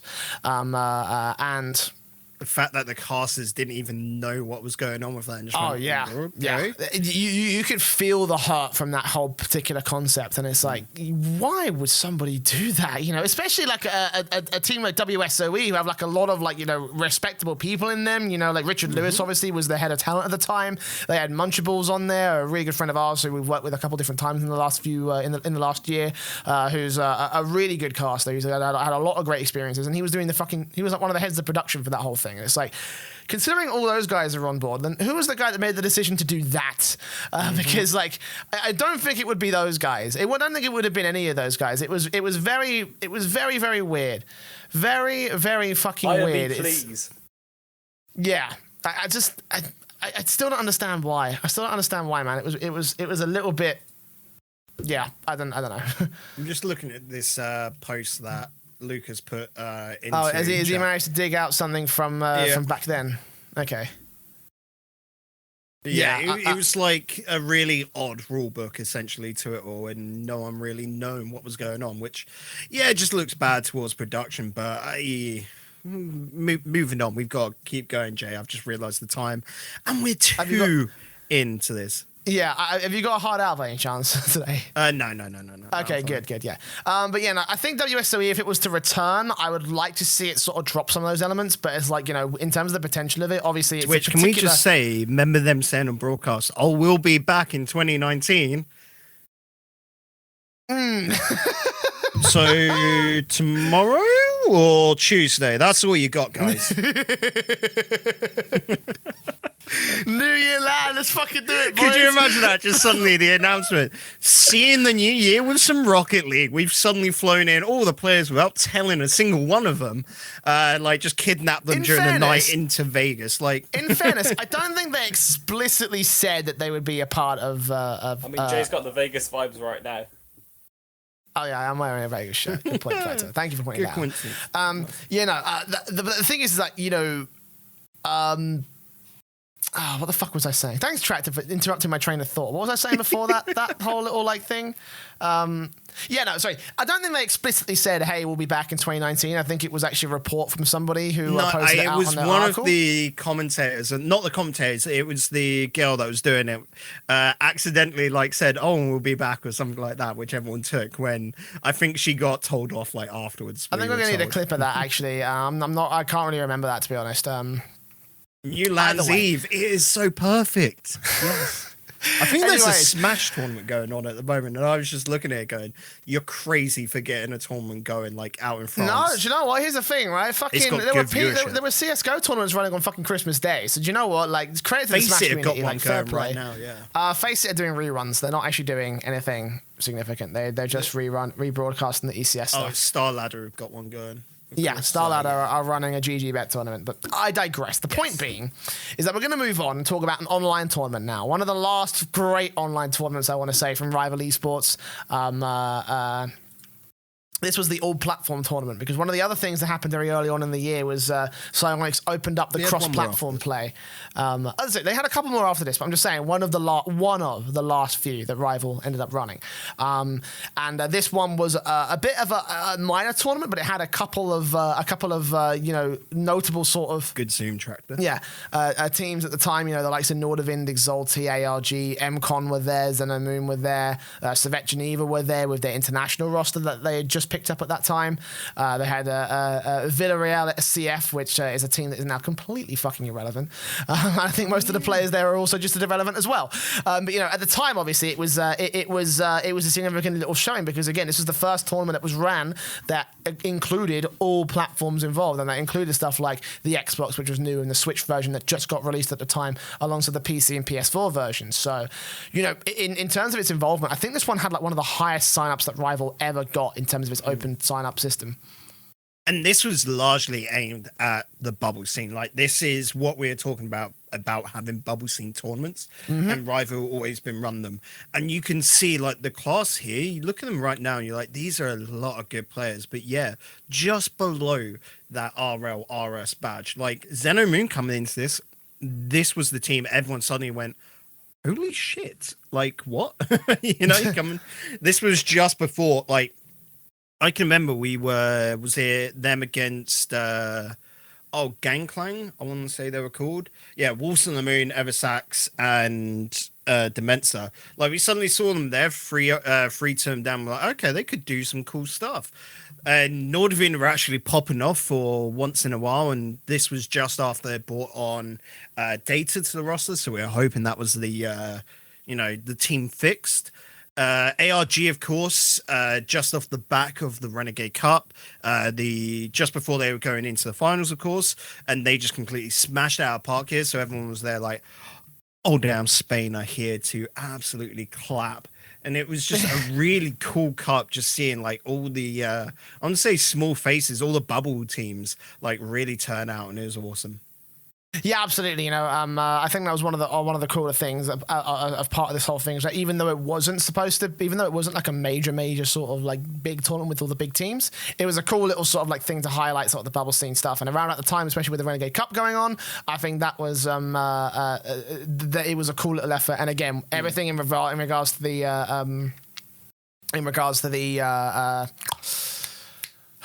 what the fuck's it? All platform shit, sorry, I'm losing my CBD dosage. Anyways, ARG was the team that won it. Nordavind came in second place. I don't think Data was brought on that. I don't think it was around about that time, because he was there for the Elite Series. So I think Data was actually a part of this squad for a little bit longer than just around about the time of this tournament. Yeah, no, because he was part of season 4 with Al Dente and Godsmiller at the time. So I think the guy that they just brought on was Sebadam. So yeah, his inclusion. His inclusion sort of gave him a little bit of a shot in the arm to get him up to the finals. But I still remember at the time thinking that Nordavind weren't really doing anything special with their particular roster. Unfortunately, they didn't do anything at the end of this year, other than take part in a couple of smaller little show match tournaments. But no, nothing rival series sort of based, Yeah, and I can remember, like, you look at a lot of these teams, like, you got ARG, of course, that make it through. But this was also, just to say on the NA side of things, looking at that, so many top-tier players were playing in that. Unfortunately, we didn't get it in Europe, because Europe is just so fucking stacked with players. But it was just really cool. But you look at that now and just, like, this is a trip again down just memory lane of top tier players that have sort of just fallen by the wayside now. Of course, we got tons like, say, Gods, who's made his way up into RLCS with Singularity. I was about to say Flump Resomp. But, it's just crazy of how, and then Nolly there and just how the landscape had changed. And with EU, the teams didn't really stick together, but you could see the players had just not found their final form, the complete rosters yet. Yeah, I mean, even fucking Andem was playing in this tournament. Remember Andem?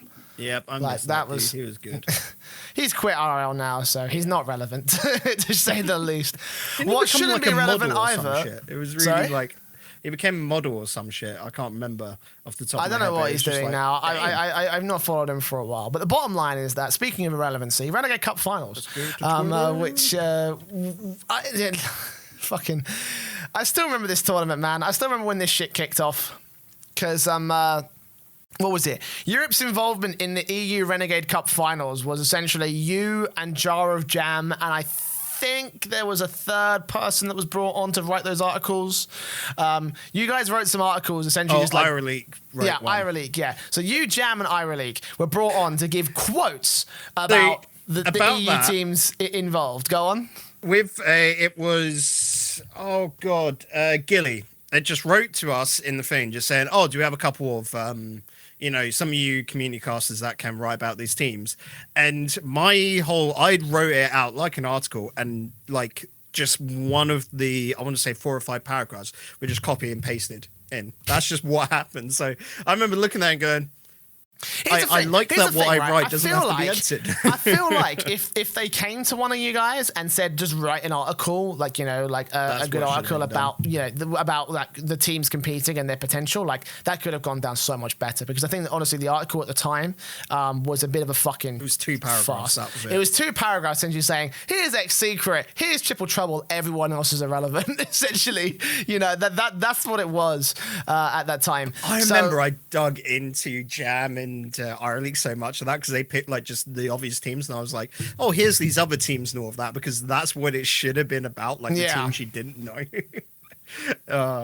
We ripped on each other's casters so much. Yeah, like fucking. I still remember the article being a fucking stupid thing. I guess it's kind of a bit of looking back on this as hindsight, well. Sorry, Mindset, the team that came third, fourth, Calix, Ocelon, and Astral. Like, what, on Renegade Cup? Hold on. No, in the Rival Esports all platform. Forget, this is before Astral was known. Sorry, just on a side note, I'd love to see more like all platform tournaments. It's interesting. So, like, this will come up in the, like, because you don't have yourself coming out on stream, do you, Tractor? No, I don't. No. Okay, cool. Just for us in the recording. So again, the director's cut on Spotify is still option there, and you can hear Tractor right there. But yeah, this was so Tractor just asked he'd love to see all platform cups. That's just the norm right now, because like this was just a celebration. At the moment there is no. Yeah, there is no restriction on like what platform you want to, what platform is taking part essentially. I mean, like, you make a mention about Mindset and shit, which was, again, sort of like a great opportunity for Astral to sort of, set himself up for what would later be his career essentially. Which again is the importance of why we need small little tournaments like that are significant to some certain extent in the bubble scene. But yeah, if we had more Renegade Cup, that'd be great. If only it would be run better than these finals that we're about to talk about. Because the article was sort of like the foreshadowy fucking sort of like disaster that was about to come down. I still remember the fucking Epic LAN that took place on the exact same weekend.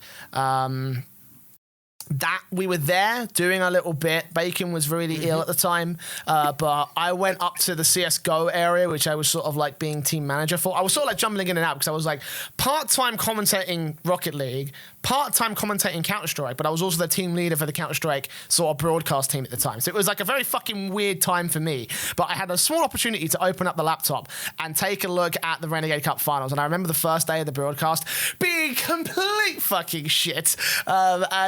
It was Wait, glorious. Was a broadcast? Oh yeah, no. On day one, So the you remember broadcast the got Epic pulled. LAN stream ran smoother? Oh yeah, the Epic LAN stream runs smoother. Thank you, Tractor. Actually, you were the guy that was behind the Epic LAN stream. So go follow Tractor Manager on Twitter and let him know that he did better than the fucking studio that ran the Renegade Cup Finals. If you want more info on exactly how shite the Renegade Cup Finals was, we already did an episode on that one. It was episode 20-something, Wrecked Renegades. You remember before this went live, like we had done the digging to find out who has run this, and we looked at it and went, Media Who XP. the hell are these guys? Yeah, like we have never heard of them. Looked them up. They had really done not much any work in that before, and it was like, oh boy, we know this is going to be bad, and it's purely because they got in the cheapest people that they could get with a studio, and it was all bad signs. I think Media XP were linked to like Northern Arena or something, based on the fact that they had like fucking like essentially the same logo, and they had screenshots and photographs from they're like an esports subsidiary, if I was correct. Yeah, something along those lines, and it was just like we're taking a look at that, and I remember the stream got pulled on the first day because the lag was so fucking bad. which was I remember the game lagged out so hard and they just couldn't fix it, and they just like, no, first day of the stream is essentially cancelled, which just made me fucking laugh because that never happened with the community side of things, not for EU or NA. There was one particular point where my PC lagged, but we rectified that immediately by swapping the fucking casters, because we could do that because there was redundancy in an online tournament. As for an offline studio show, I think I could have done it fucking better. In fact, this year we might prove that, but I'm not going to go into that because there's a lot of shit around that I'm not allowed to talk about. The point being is that this tournament, this finals, completely fucking like just shit on all the work that we had done prior to that point. Like, especially in my case, where I was there from the first Renegade Cup monthly, and I was a part of all of the European ones except for the second one, which was reasons I wasn't brought on for are very, very weird. But other than that, essentially, I worked the whole circuit and I was following the Thunderdome as well because, you know, that was part of our job of Aftershock at the time. So we were obviously like, you know, keeping our eyes very closely on everything that had happened. And it's like to finish off the fucking the Ember series with a fucking, you know, I still remember actually the tweet is somewhere on my Twitter page, because after we were done with that, I went round the corner, I picked myself up a fucking fried chicken and I chowed into that some bitch like it was no tomorrow, because it was the ultimate reward essentially for myself. It's like to have that reward eventually taken up by an organization that fucked it up entirely. It's like that was the ultimate fucking fuck you to the entire bubble scene and all the people that put down the work that was involved in putting together the Renegade Cup. Yeah, and I remember looking back to this, and props to Squid as the only lad that clearly went over Liquipedia and looked at results and actually did research on teams. Because Leftmere, I reckon, must have been that last second pick or something, because he knew some of the players. Of course, he knew Savage and all the bigger guys, but seemingly didn't really know much else. And Leafex still has the problem that we see today, and that not really knowing anyone from the bubble scene or anyone coming on through. So they were going through this tournament and it was almost like they didn't know who the heck these players were, and that was just so embarrassing to see on the stream. And again, it pisses us off because you could have asked us guys and we would have done an absolute whirlwind of justice to that particular region and all the teams and players that were there, because, you know, we were the guys that were casting it, but, you know, Creator Squid, obviously, he did his research. I think that he really stood out among them. But even with all the issues surrounding the production and the side and the guys running the Renegade Cup Finals, it's like you could tell that they were, you know, that sort of like that attitude that a caster has. It's just like you just stop giving a shit after a certain point because like everything's just going to hell. It's just like you just get to a point where it's like, why should I fucking try? Like, we hit that very early on in day one. It's like, you know, let that set the bar for exactly how shit the rest of the tournament was. And again, it's nothing against the casters themselves, but it's like when your commentary broadcast team, the faces of everything that's going on in terms of the faces and voices of everything that's going on, when they're not enthusiastic because of XYZ production reason, then you are the guys that fucked up. Not your team, not your broadcast talent. You as the production fucked up, and you as the admins fucked up. Because remember that I had the best of threes as well for the entire bracket? I was just about to bring that up. Best of threes apart from winner and losers finals, which are best of 5, and then the grand finals are best of 7. What the fuck is that format? Nah.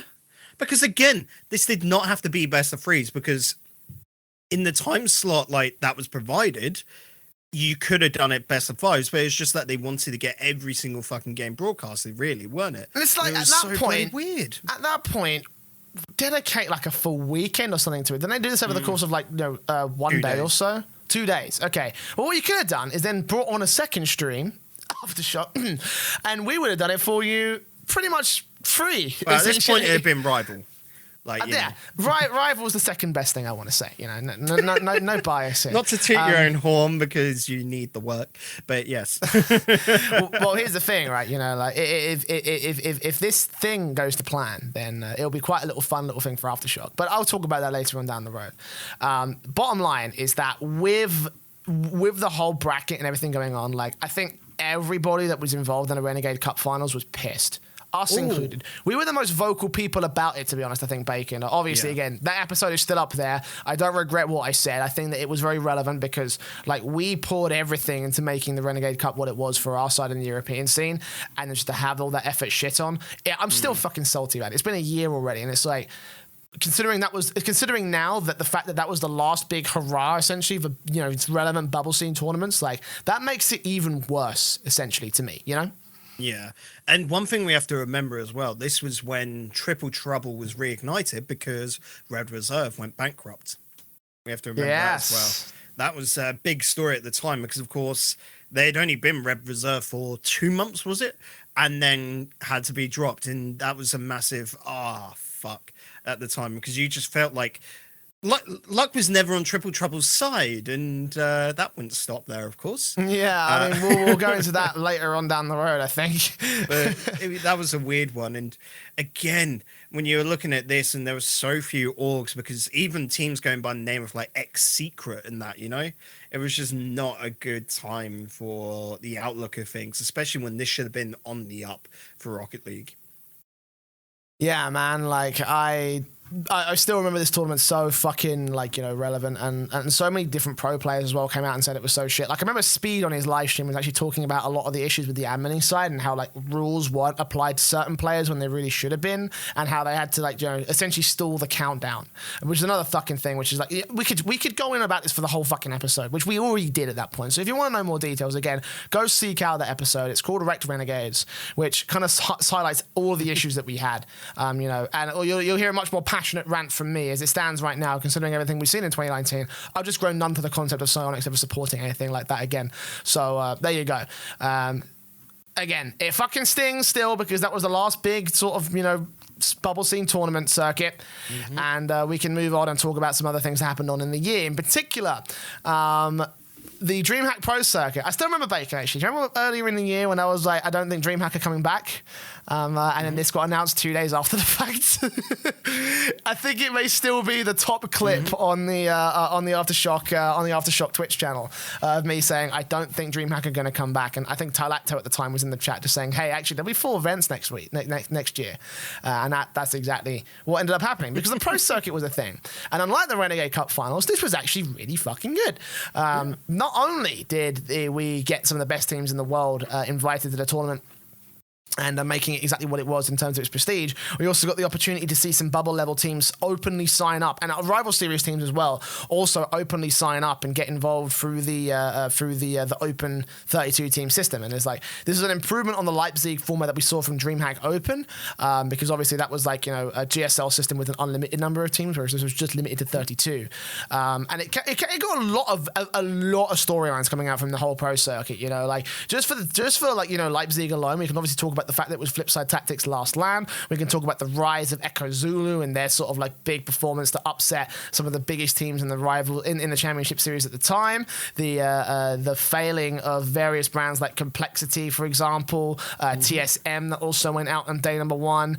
Triple Trouble went out on day number 1. I'm trying to think of another one. There was another one that was significant. I think it was Rogue went out on day number 1 as well, actually. So so many different teams that it was holy fuck, actually these guys are getting trounced on by the bubble scene. What the fuck is this? And I think that Dreamhack was the tournament that sort of summarized a lot of the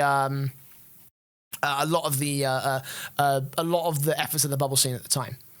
Yeah, and of course, noting that as well with the commentary and all of that going on with a Spanish, French, and Italian broadcast going on. Johnny Boy and Shogun casting it as well. Jay, with our boy Tractor here doing the observing. So it was the big hurrah. It was finally EU getting recognized. This is what we want. And it was finally, it had to go outside of Psyonix. It had to go over to Dreamhack. Which proves they can run the fucking circuit better than you guys can, but whatever. Anyway. But yeah, it finally went that way, and everyone was so delighted to get what Rock League needed, and it started the statement that we always say, that Dreamhack was more significant than the RLCS. This is literally the pinnacle of Rocket League, and it shows how it changes every single is month to month at that point, Yeah, and this is also the first world best LAN that we saw. Shogun and Johnny sort of pair up at for. That was the that was the really fucking cool sort of what was it? what am I trying to fucking say? That was the really start cool of sort the of like, duo yeah, that the they'd start of the formed. duo essentially that sort of like got invited to almost every single Dreamhack after the fact, because obviously the only one that they couldn't get for was the American one because Shogun's visa still fucked. You know, and in that respect, you know, it was. Thank you, Canada. Yeah, thank you, Canada. You're better than America in So every can I single make way. a side huh? note for the director's cut? Go on. I think this was the first tournament from an observer perspective that had the tactical cam view in place. Ah, okay. So for those of you on the live stream, Tractors just mentioned about the way that they handled observing, and it being one of the first things that we had, one of the first broadcasts that had that sort of observing style. Like, I think actually, I think we noticed this. We took note of this as well when we did our recap show of Leipzig, is the fact that they had like the switching between the regular director cam and the tactical sort of like, you know, overarching cam, which has now become a staple part of like, you know, a Rocket League Every broadcast. Rocket League broadcast. It's basically since, you know, we use that method in the in the recent World Championship, and I'm going to put credit down to Tractor for that actually, because he was the observer for this particular tournament. So cheers, Tractor, for making a substantial impact on the fucking Rocket League space.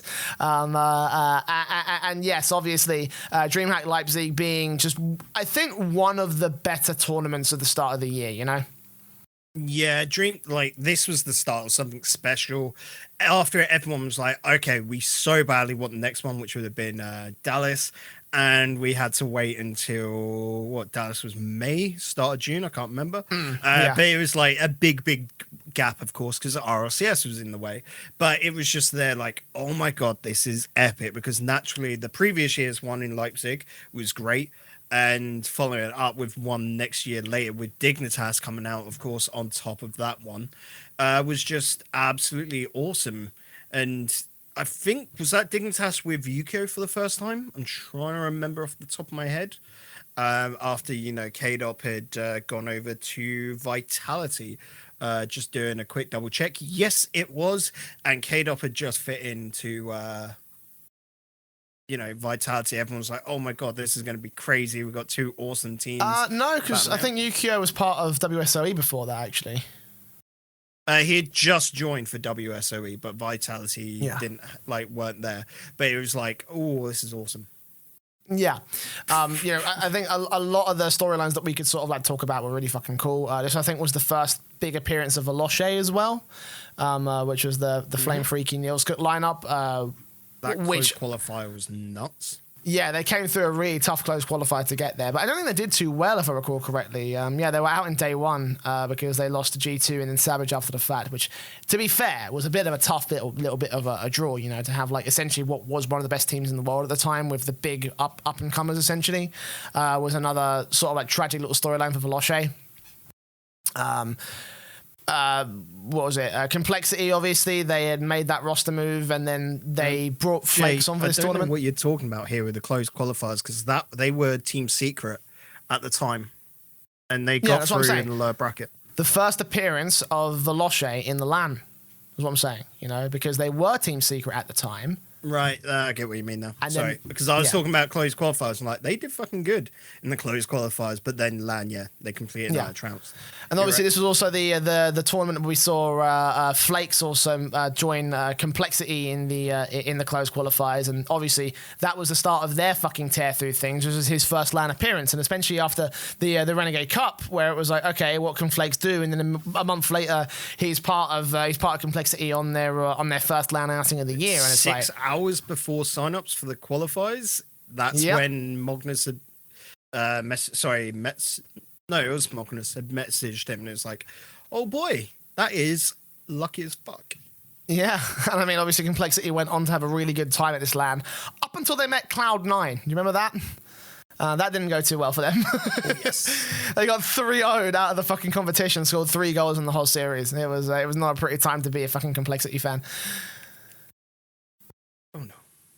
Oh no. No Indeed. I think probably my favorite storyline that came out of Leipzig was Echo Zulu, honestly, because no one thought that these guys were going to do anything. They had the open sign-up situation. I think Echo Zulu as the organization sent them out here to sort of like just have a little bit of European representation, and then they ended up beating out fucking Ghost Gaming in 3-0 fashion in an overtime as well to make it into the playoffs, which I think was played off stream if I recall correctly, because it was a big shock on Twitter, but I don't remember any broadcast moments of them saying, hey, they've actually managed to do it. And you got to think they took PSG to game 5, dropped that, of course, went against one up Esports, took them down, and then took Triple Trouble down on the first day. Like, Echo Zoo had such a legit run to make it through to day 3, of course, dropping to the eventual winners, Dig, and that was still a very close series, like, I think 1 goal differentials, if I remember correctly. And it was all down to the defense of Tars, who is incredible. Oh, yeah, mate.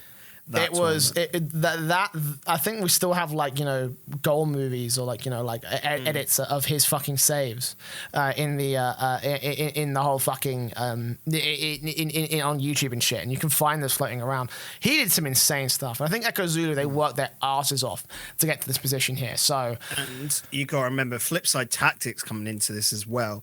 This was when Speed was confirmed as the replacement. And everyone was like, oh shit, can they do it? WSOE wins. They go up against Vitality on day 3 to kick things off and go to game 5. And everyone knew, like, it was either one of those two that was going to face off against what everyone thought to be probably either Dig or Savage on the opposite side. Yeah. No one had a hope for NA in this tournament because EU was that stacked at the time. Yeah, I know, right? Like, so many great sort of, like, you know, stories that came out of this whole thing. I think EU certainly showed up in form for Leipzig, which, to be fair, they always tend to do that anyway. So, like, fair play to them. But yeah, that was the start of obviously the Mousesports lineup that now we know of now. A little bit different, obviously, but you know, same theories apply. And yeah, I have a lot of fun memories from Leipzig. You know, even though I wasn't there, just watching it again, knowing that we had like Dreamhack open from last season, from last year, excuse me. I think that it was like a really cool little thing to sort of like to bring back for the pro circuit and a way to kick off the pro circuit as well. Yeah, I have a lot of memories, a lot of good memories with Leipzig. Good shit. Indeed. Yeah. What else was good shit as well was the Rival Esports Seasonal Open. The Winter Open in particular was the next tournament. We're going to go through some of the smaller tournaments first before we get to the big Season 7 thing. Because, you know, there were still a few things happening between Leipzig and RLCS that were organised by the community things. And because none of these, or almost none of these are around anymore, we just kind of wanted to highlight them for really good reasons. Especially because back then, there was still a lot of significant sort of online tournaments that were run by Rival Esports. For example, this one had Renegade Vitality, Flipside, Mousesports, and PSG, all who were invited all who accepted. You know, like that's you know, that always shows the power. One didn't show up on the day though. And I can remember everyone getting super that's salty. Also a thing. That's a thing as well. Yeah, I mean, fuck you, Vitality. Because you know, during the tournament, fucking Scrub and K-Dot was streaming themselves playing. I think that was actually I think that it's was actually one of the it was one of the Dreamhack qualifiers they were streaming for Rival. No, I didn't want to play. No, for Rival, it was a case of it was something like Fairy couldn't play on the day. They didn't tell Rival this, and Scrub and K-Dot were both streaming themselves playing Rocket League on Twitch at the same time, and they'd never told Rival they weren't turning up, and it was just a big middle finger to the efforts that Rival put in on that one. I'm not sure. Again, I feel like that sounds like a story from a Dreamhack qualifier. But either way, the bottom line is that Renegade Vitality forfeited, so fuck them. In short and thick of it. But even so, we had Flipside take part, we had Mousesports take part, we had PSG take part, we had Method, Xenomoon, and Exalti making their way in, and whatever, which was a Freaky Flame and Calyx mix, which for all intents and purposes might as well have been Veloce. That he was then trying out after booting off. Yeah, they came for those qualifiers, obviously, where they had 4 spots up available in a double elimination or single elimination. I can't remember. I think it was a single elimination, actually. Single elim. Yeah, but they had those guys face off against like likes of ARG, who actually failed to make it in Aeriality, who weren't the same Aeriality that we know of with the Eekso and Breezy guys. GFG obviously tried their best, Comrade tried their best, Pulse were there, Legacy were there, Game Fist were there. Savet Geneva forfeit, which was a bit disappointing. But the bottom line is that, like, you know, all again, it's another one of those tournaments that I really love because it sort of blended in the lower levels with the higher levels essentially, and it was like it wasn't a case of it wasn't like there was a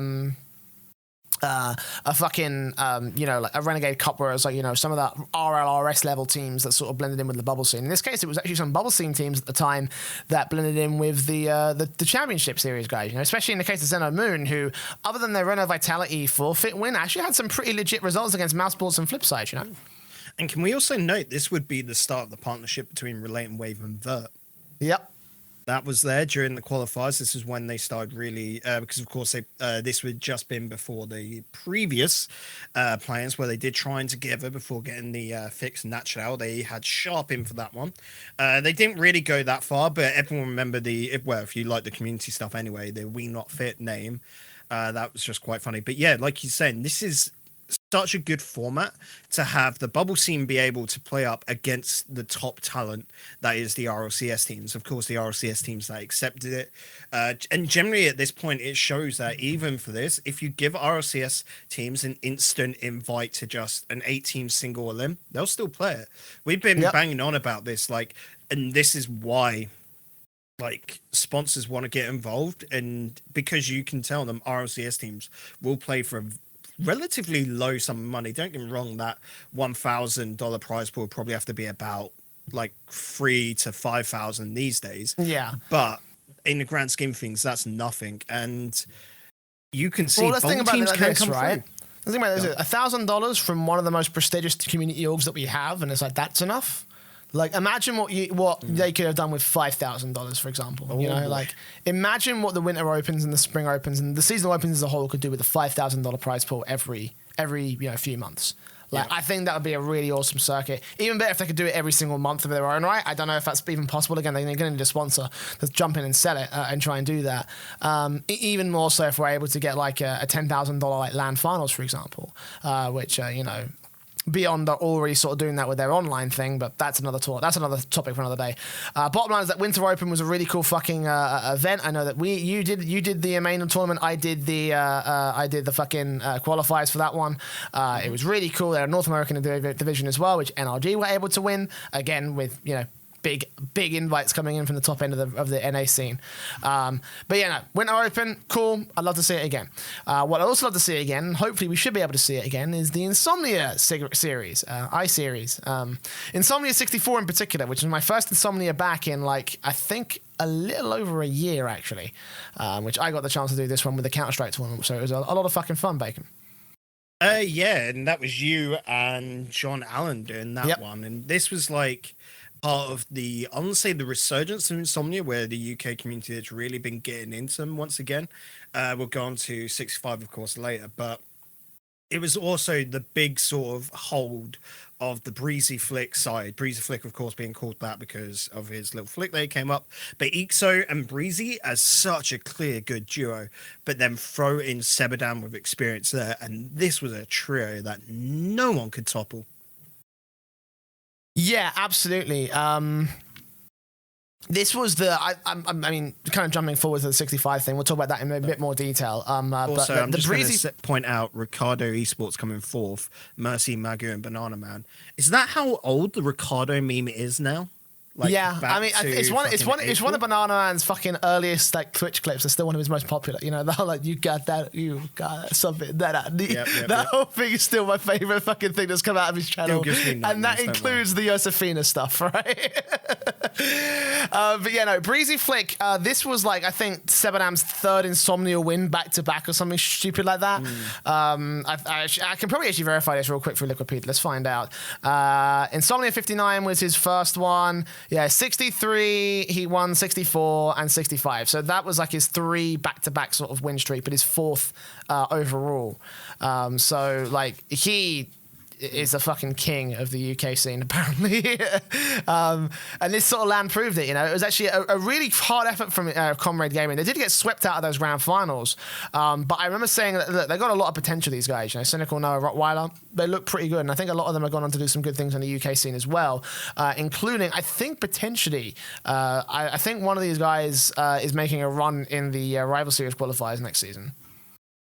I'd imagine so. Like, they always try and do that, of course. You look at this level, this is just your standard UK LAN lot. So we always know you don't get always the top players that want to go through, but this is like cherry picking some of the best of the UK bubble scene right here. Yeah. And like you said, Comrade Gaming, they were a good squad, not together anymore, but yeah, Cynical and Noah, definitely two big names to point out there because they're quite good players.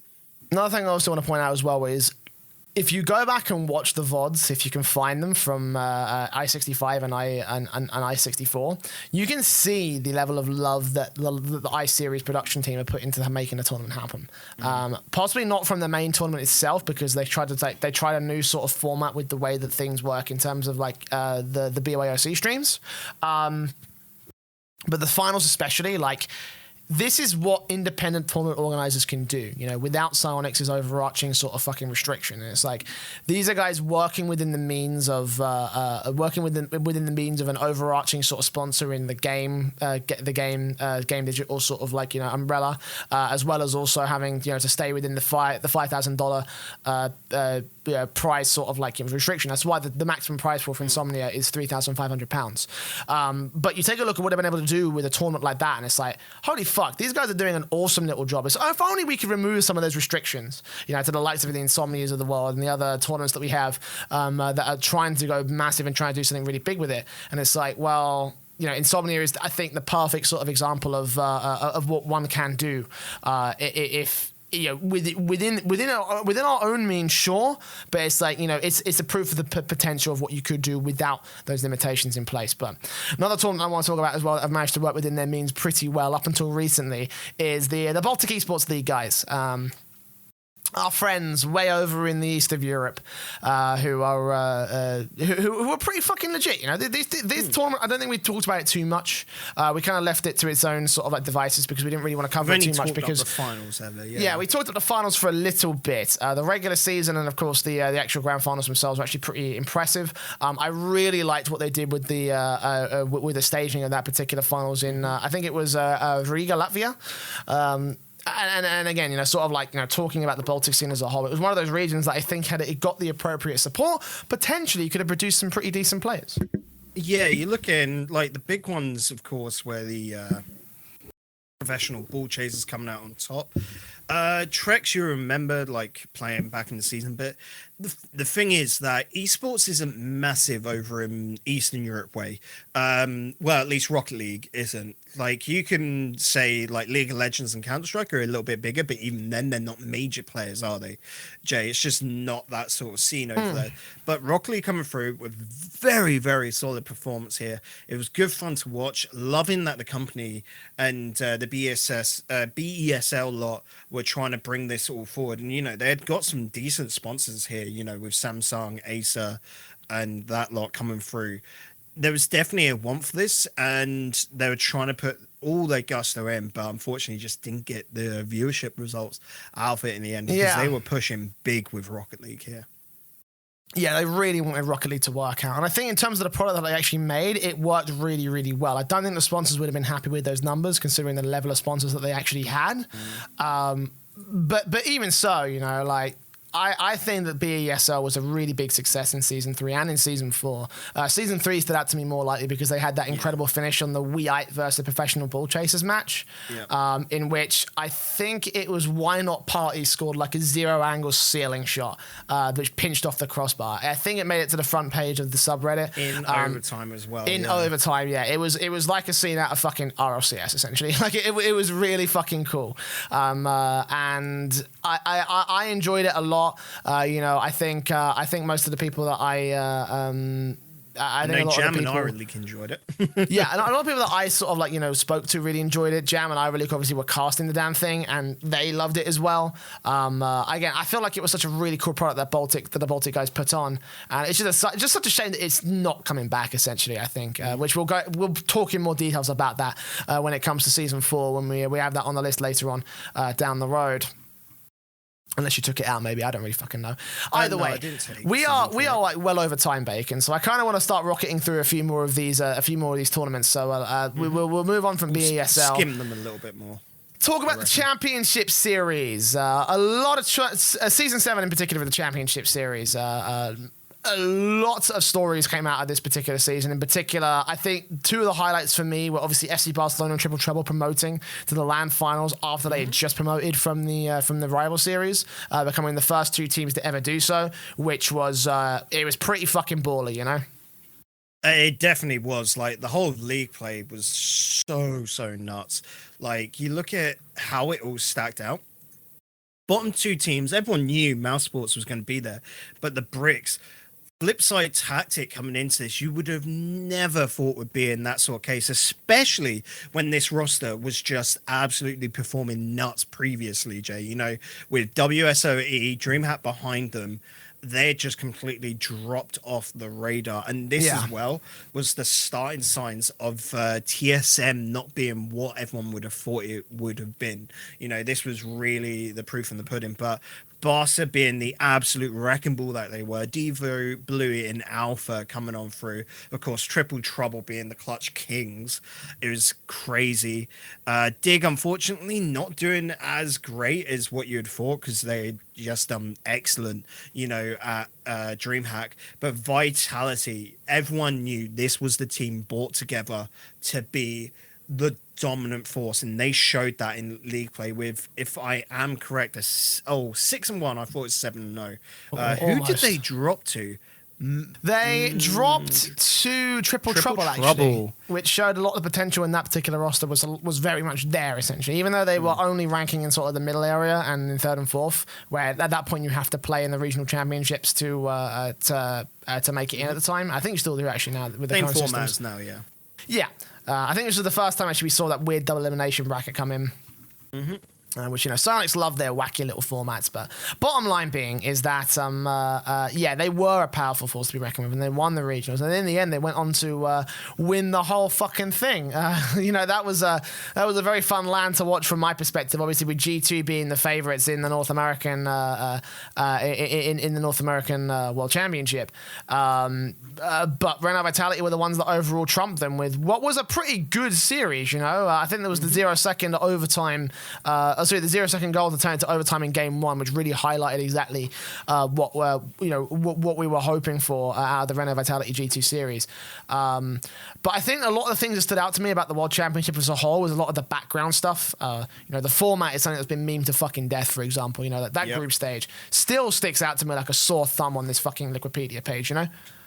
Yeah, and one thing we have to note as well is that NA had finally got good again with this Worlds. Like, they were no longer NA is good again. Yeah, they were no longer just one team would make it on through to the top 4 and that's all you're going to get NA. No, they had 3 teams, Cloud9, G2, and can we say, fucking hell, where did Rogue come from? Because this was finally their form. They've dropped off a little bit now, of course, but back then I had already voted them as being the scary threat. They did come through. But G2 finally, after all that lackluster performance, were crazy.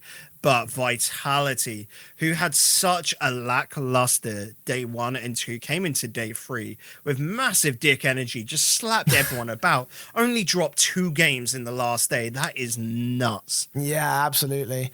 I think the Vitality certainly proved themselves, I think, on that weekend. Like, even though I doubted the shit out of them after that group stage performance, I was just like, mate, there's no way this team's going to make the World Championship. And as you say, they slapped everybody about. They beat NRG and so the meme easily. Of Vitality can only play on day 3s as well. That as well, which I think honestly kind of sort of came true at the last World Championship, depending on how you look at things. But dropping down to the RLRS though, obviously, with a lot of key storylines that that came out of that one. In particular, the re-rise of Complexity now back into the promotion playoffs, and they eventually did promote. And Veloce as well, who topped out the whole season board and had that whole debacle of sort of like coming in and trying to, give... what was it? Give us an auto promotion system based off what Veloce were able to do. The only team to go flawless in the rival series, and they still weren't able to promote because of on-the-day performance. Thankfully, obviously, I think that was also the team this season that managed to spur that into to the catalyst, essentially, of actually becoming a fucking rule in the rival series and the championship series, obviously. Yeah, and Zeno Moon not living up to that incredible hype they had. The Vikings, who no one would have thought this from before, the Maestro Mummy Snow Pondex, that old fanatic sort of still core to it, just completely crumbling and has-beens essentially at this point. They were washed. And in fairness, a lot of us did take a look at this. Yeah, a lot of us did take a look at this, just like this is a team that's fucking done, But it just showed that this was the major point where they were probably a season late with moving up to 10 teams, in RLRS, and definitely 2 seasons late for RLCS. But this was the clear showing point of there needed to be more teams, because again, the play-ins were crazy for this. If you remember, teams just on the outskirts. Can you remember that Servette Geneva run? And no one believed in it. We had been doing TCS, and I can remember me and you talking to me, and they're like, holy shit, we could get this. This is awesome. Jesus, these Swiss lads finally coming on through. And Yagi was such a new talent. Don't know where he's gone now, but Jesus, Safair, Mirrorwing, Yagi, our Swiss boys, it just finally shown up. And it's also that sort of point of Servette Geneva somehow each year gets so close to making the mark, and they've got a good eye for talent. Mate, I so want to see what they can do again, in the next rival series run, because I think that team is so fucking close to doing that. There was also the massive drama of the ex-Servette Geneva, the To Be Honest roster, that had sort of just crumbled from the org, and no one really knows why. That was weird. Childish and Bim Bam as well. I still remember actually, because they were listed as Servette Geneva during the championship series broadcast, during the play-ins broadcast. So that was a fun little fucking a weird period in history for Rocket League as a whole, which chances are there is someone in it with insights out there, but we are not those guys. And honestly, at this point in history, I don't really give a shit, because honestly, the actual Servette Geneva roster I rated higher than the fucking ex-Servette roster. So and the Glimmer again, the bus drivers, Relate Wave and Vert. Just remember those names, of course. You can see they got all the way to lower bracket.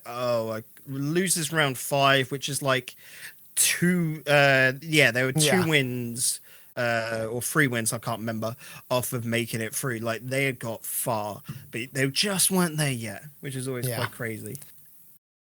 Well, obviously, it was Random Vitality that came out on top of the RLCS overall for Season 7, and almost immediately following that, we had Dreamhack Pro Circuit Dallas. There was a little bit of London action in which we had a couple of tiny tournaments, but nothing of major note except for Spaghetti, which I deleted. Dallas happened before RLCS, if I'm correct in thinking. Yes. No, not Season 7. Yeah. What? We've got this jumbled around, Jay. Have we? Yeah. Season 7 happened the 20th or 21st, because it's the day after my birthday, and Dallas happened just at the end of May. Going into it's fine. This is the problem with the calendar for Rocket League, right? there's no cohesion whatsoever. We'll pretend that we didn't talk about the championship series LAN, but yeah, I mean, at the end of the day, the invites came from the European League play, so I assumed at that point, which is just me being a fucking dolt. That was so fucked as well. Yeah, we had so many teams again coming out for the second DreamHack of the year, which was the Dallas LAN. Quite a fun one, all things considered, with TSM showing signs of life again. But I still remember in that particular tournament, we were talking about TSM, where we still had a lot of doubts about what they could have actually realistically done, especially as they lost to Cloud9. And that was a relatively one-sided series, if memory serves me correctly. Yeah. Yeah, it was. I wouldn't say incredibly one-sided, but like TSM. Well, it's like, here's the thing. 1-0, 5-0, 5-1 win to TSM, 2-1 win to TSM, 1-0, 3-0 to Cloud9. Like, TSM had 2 good games, and the rest they were asleep for. It was. I know their 1-0s there, but they just could not get out of defense, if I remember right on those. And it was just like TSM. Like, here you're finally going, oh, they're not trash. Like, they're finally good. Like, they just had a bad 3-4 months, and yeah, we'll see how that goes. Yeah, I know, right? Actually, I remember this one quite fondly as well. EG because, is one. This one went nuts. Yeah, they had. They had a really good run in that one. I don't think a lot of people looked at EG as like being a championship-winning team at this LAN, and then they managed to just make got it to the move from semi-finals. RLCS. Yeah, and I remember, and taking a look at EG and how they were going to do in this one. Everyone was like, "Yeah, they're not going to do anything," and then they made it to semi-finals, and everyone was like, "Oh shit!" And for me, thought EG I remember, would stick around, and yeah. Oh yeah, that was the thing. Yeah, yeah. For me, actually, this one was more so fun because of the fact that we also had Dreamhack Masters Dallas going on at the same event, which is the CSGO tournament. And obviously, for me being a CS:GO guy, I was watching both tournaments at the exact same time. So it was a fun little bit of memory for me. Obviously, like watching essentially the same tournament, but on like 2 different games and 2 different streams. And yeah, the standard sort of like storylines came out. Not too many underdog runs in this one, other than the EG sort of thing, you know. Mousesports made top 8 again, which obviously was continuing off at the flip side top 8. I think this was the second time that Speed made top 8. NRG did. Dignitas made it semi-finals, which was surprising considering their circumstances at the time. I think they were dropping off. What else was there? Oh yeah, Method sent a team to this LAN. Didn't do fuck all, but you know, whatever. Out in day 2 at the hands of Dignitas and then Evil Geniuses. I think they got an easy group on day 1. I don't know. They dropped, of course, to Mouse, but then took out B-Boot for Space Station bracket. Gaming. Yeah, the lower bracket was easy. Well, back then they weren't they? No. They're still an RLCS team. But it's just there, like, you could see, like, Method were solid, and you gotta think, like, top-tier RLRS team from EU was as good as a bottom RLCS team from NA. That was how it was always seen like, and it was just quite funny in that regard. Yeah, and I think it was also one of the last tournaments we saw Splice in, who also did fuck all in this particular tournament. What else was there? Complexity. They had to play with Jimmer as the sub, if I remember right. Yeah. Because Jay so fair play on that one. Yeah, fair play on that one. Karma could make it. Oof. We also had the OCE teams turning up. We had Icon, Renegades, and I believe also the... Where are they? The Chiefs were there, I think? Or was that Montreal? No, Chiefs weren't there because Chiefs are technically Icon, or current Chiefs are Icon. Renegades, yeah. This was just before Icon had bought out the Chiefs brand and changed them over to Chiefs. And then there was no Tainted Minds. That was it. Yeah. Or whatever. I can't remember what the other org name was. But yeah. Yeah, well, Cloud9 taking their LAN victory there on the pro circuit, and then after that it was a little bit of a lull between a lot of the big LANs. So we're just going to quick fire some of the smaller tournaments. In particular, the first one that we had was the TCS Esports League Season 2 Finals, or the Season 2 in general, which was running alongside a lot of the RLCS at the time. We love this tournament, obviously, because they fucking pay us. And they're good guys. And they're really good guys. These tournaments are the reason why we constantly talk about Sebek Geneva, and the reason why we constantly believe in them, because this was their second in a row win of the TCS Esports League. They managed to take the league play very easily. Then they went through the double elimination bracket that we had going on, and they lost only 2 games to Lausanne in the entire fucking LAN finals. And this will always lead on to Season 3, where they go on and win again, which we'll talk about in a moment. And yeah, like obviously TCS, I think they're producing a lot of great talent out of Switzerland. And I think Switzerland has a lot of great Rocket League players that could come out of the woodwork, which is why I constantly want to highlight this sort of tournament circuit. Again, a part of it is also because we're working on it, but it's just like, you know, some of the names, you know, Zafir, Mirrorwing, Yagi, Hello, Classic, Timo, Celis, Karatash, Raptor Jesus, all those guys, like I think they've got potential, you know, they've got potential to compete on an international stage, especially the guys from Servette Geneva, you know, because they've already fucking done it once or twice. Yeah, I think they can make... They're on the cusp of making RLRS. We'll see next season what with the number of teams increased across both. They might just be able to get... But taking similarities there, Jay, because like I said, we probably need to pick up the pace in this a little bit. We can talk about the ESL Masters Espana series and how this had got a couple of big teams in there, of course. FC Barcelona, ARG... And then, like, it was really a drop-off after that, wasn't it? Because naturally, Spain had really stacked it up. You had Crazy Crew in there, who, can we just say, when we were at Valencia, they have got a massive following out in Spain. Yeah, we love the dedication the Spanish crowd have to their teams, but then, like, it was to no one else. Like, it was very dependent upon teams, like what they support. But RCD Espanyol, quite a cool side. Villarreal, I think this was like last time we saw them. But then it was just very weird to have Besiktas there, the Turkish org, sponsoring Spanish teams. Yeah, I think this is one thing I'd like to see from the ESL Masters Espana, especially for the LAN finals, is to like give the opportunity for an English cast. Because like, who wouldn't want to see FC Barcelona take on ALG? You know, like who wouldn't want to see not as a that? main broadcast, but like a B cast. Like, yeah, as a B broadcast. Like, I think after what was it, after season 6 or something, like we were when I saw that those finals were on, I was gonna like reach out to ESL Spain and like sort out an aftershock broadcast. I might see if I can get that going for season 7 though. But we'll talk about more about that in detail. Keep up the stuff, ESL, with that. Yeah, Spain's keep awesome. it up. You know, because you guys also have the Brazilian one, which is also another great little great little initiative for the South American side. Right. Pro Circuit Valencia. Oh boy. My favorite of the Pro Circuit lands. Not because I was there, but because I was there. But not because I was there, but because I was there. You but do have a because couple also, of gripes. yeah. Oh, no, I thought it was actually a really good tournament, you know. The only issue that I have is with fucking Craftman. Because he basically cost us our spot on the fucking B stream.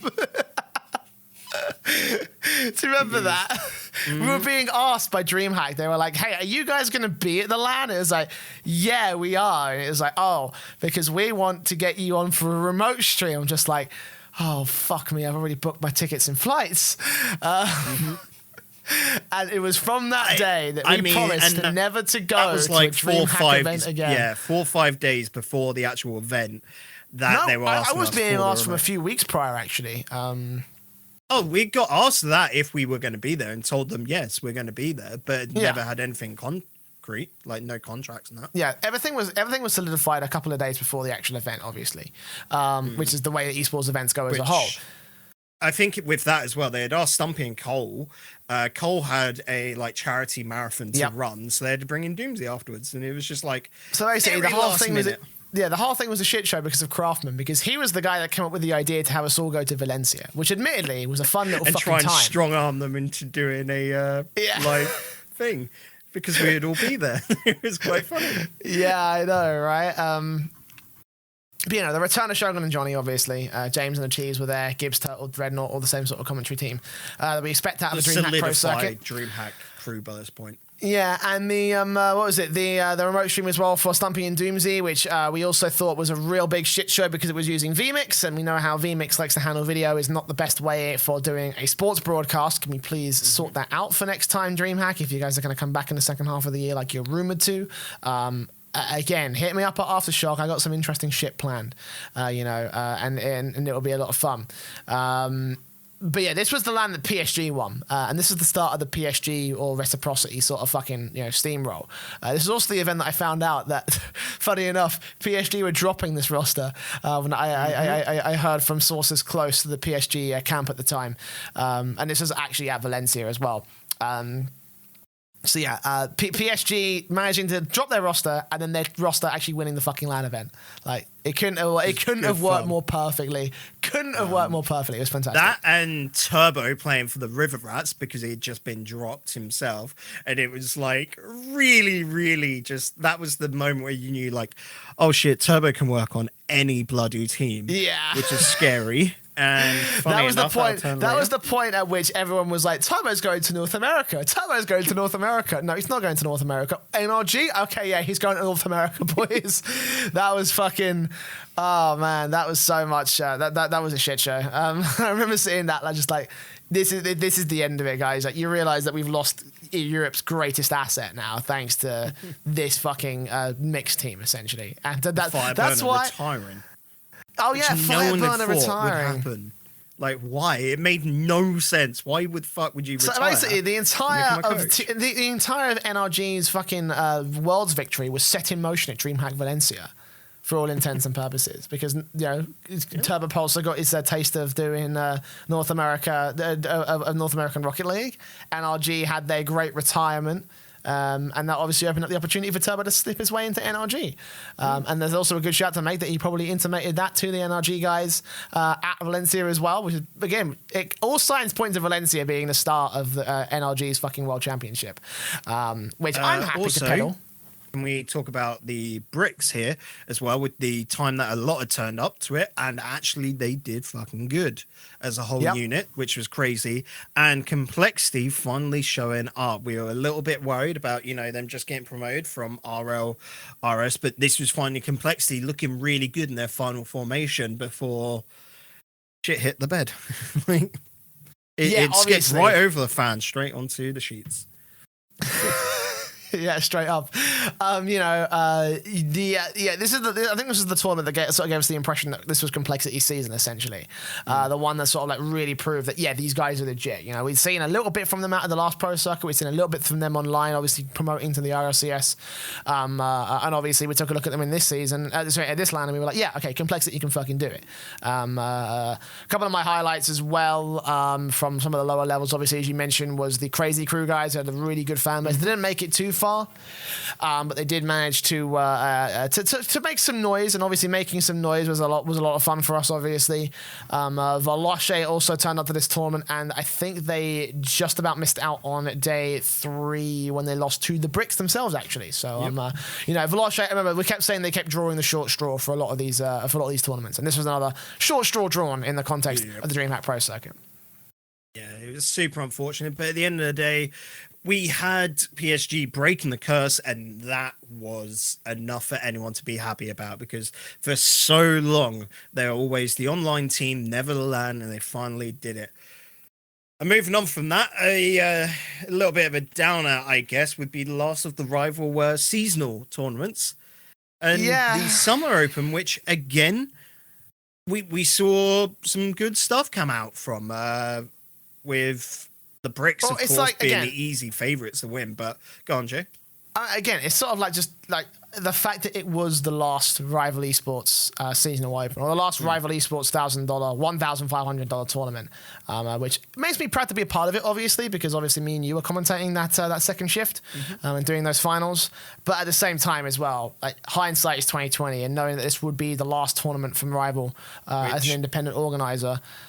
The thing I remember most about this was the Bricks versus Triple Trouble semi-final, and no one giving a shit about it. Both teams just memeing on the pitch and doing stupid stuff, and it was just super weird and awkward. We weren't commentating over that. It was Jam and Hunted, Hunted, thank you. And I can remember us sitting there in the staff channel, just being there like, I am so glad we're on the second half and not doing this, because it was such an awkward game. It was just really, really odd between those two teams. Yeah, and I think this was at least the start of sort of like the idea that online tournaments at that level would sort of start dissipating away. To be honest, I do remember, obviously, like that was part of the reason why Rival weren't feeling too happy with their monthlies at the time. So I'm gonna solely blame the lack of any more further seasonal opens on the Bricks and Triple Trouble. On these two, okay. Yeah. Sure. So fuck you People guys. love that. No, there's other factors, obviously. But you know, again, sort of like, you know, seeing the way this tournament turned out, it was a bit of a shit show, unfortunately. I would like to see a chance to revive it and try and do some sort of like you know, $5,000 seasonal. Which would be cool, but at the same time, I don't think it's going to happen by any stretch of the imagination. They've got to find the money, and that money comes fucking sparse, very sparse. You know, for those of you who think the budget for the B stream is anywhere near good, you're wrong. You're so fucking wrong. But yeah, the Bricks did win this, which is a bit of like a little bit of a morale boost after the Valencia stuff, because they came top 4 again. Which leads us nicely into the summit, the Rocket just League can we summit. note on that, sorry, before you go into it, the team that came out second, Bim Bam Gamers, now known as Flump Razon, now known as Singularity. Ooh, there is shit, I signs. didn't even notice that. That's a good point, actually. This is why we say Rival were needed so much, because it's the start of wonderful things each and every time. Well, there you go. Singularity starting at the Rival Esports Summer Open 2019. Right. Summit. I love this tournament. This was great fun. Weird, but great fun. I loved it. I loved it from its concept. I didn't enjoy the fact that they kind of limited a lot of the potential in the actual tournament itself. It's part of the reason why I'm sort of like at ends with Summit to a certain extent. Like, I enjoy the product that they're doing, but at the same time, it's like, there's another part of me that's just sort of like, look, this could work up so much better if it was like a serious tournament, you know, because the format's fucking great, you know, like a double elimination group stage with a proceeding into a double elimination playoff bracket. I think that's fucking cool, you know. I think it's really fucking cool with the way that would work, but it's like, the prize pool not being spread out in the right way that it should be, you know, with a $50,000 prize pool, $50,000 as well for what is essentially a Rocket League major. Like, that's just not good enough anymore, guys. You know, like, we need $100,000 at least. I don't want to take like, you know, attention away from like the pro circuit, but it's like, if you're going to host third-party lands, if you're going to give that opportunity to other third-party tournament organizers, like, we need to bring them in line if we're going to call them, you know, major tournaments. And yeah, we did get most of the big teams, you know, Vitality, Frontline, Dignitas, NRG, etc. Frontline obviously being PSG, who were just freshly dropped. But going it's like, to you say know, on the opposite end to that, sorry, Jay, is because it was all invited, I'm not too fussed about the prize pool there. For me, the one weird thing is that there was like some money spread out across the other events. Like, they didn't need to be money handed out to, what was it, the crew battles and fucking rock, paper, scissors.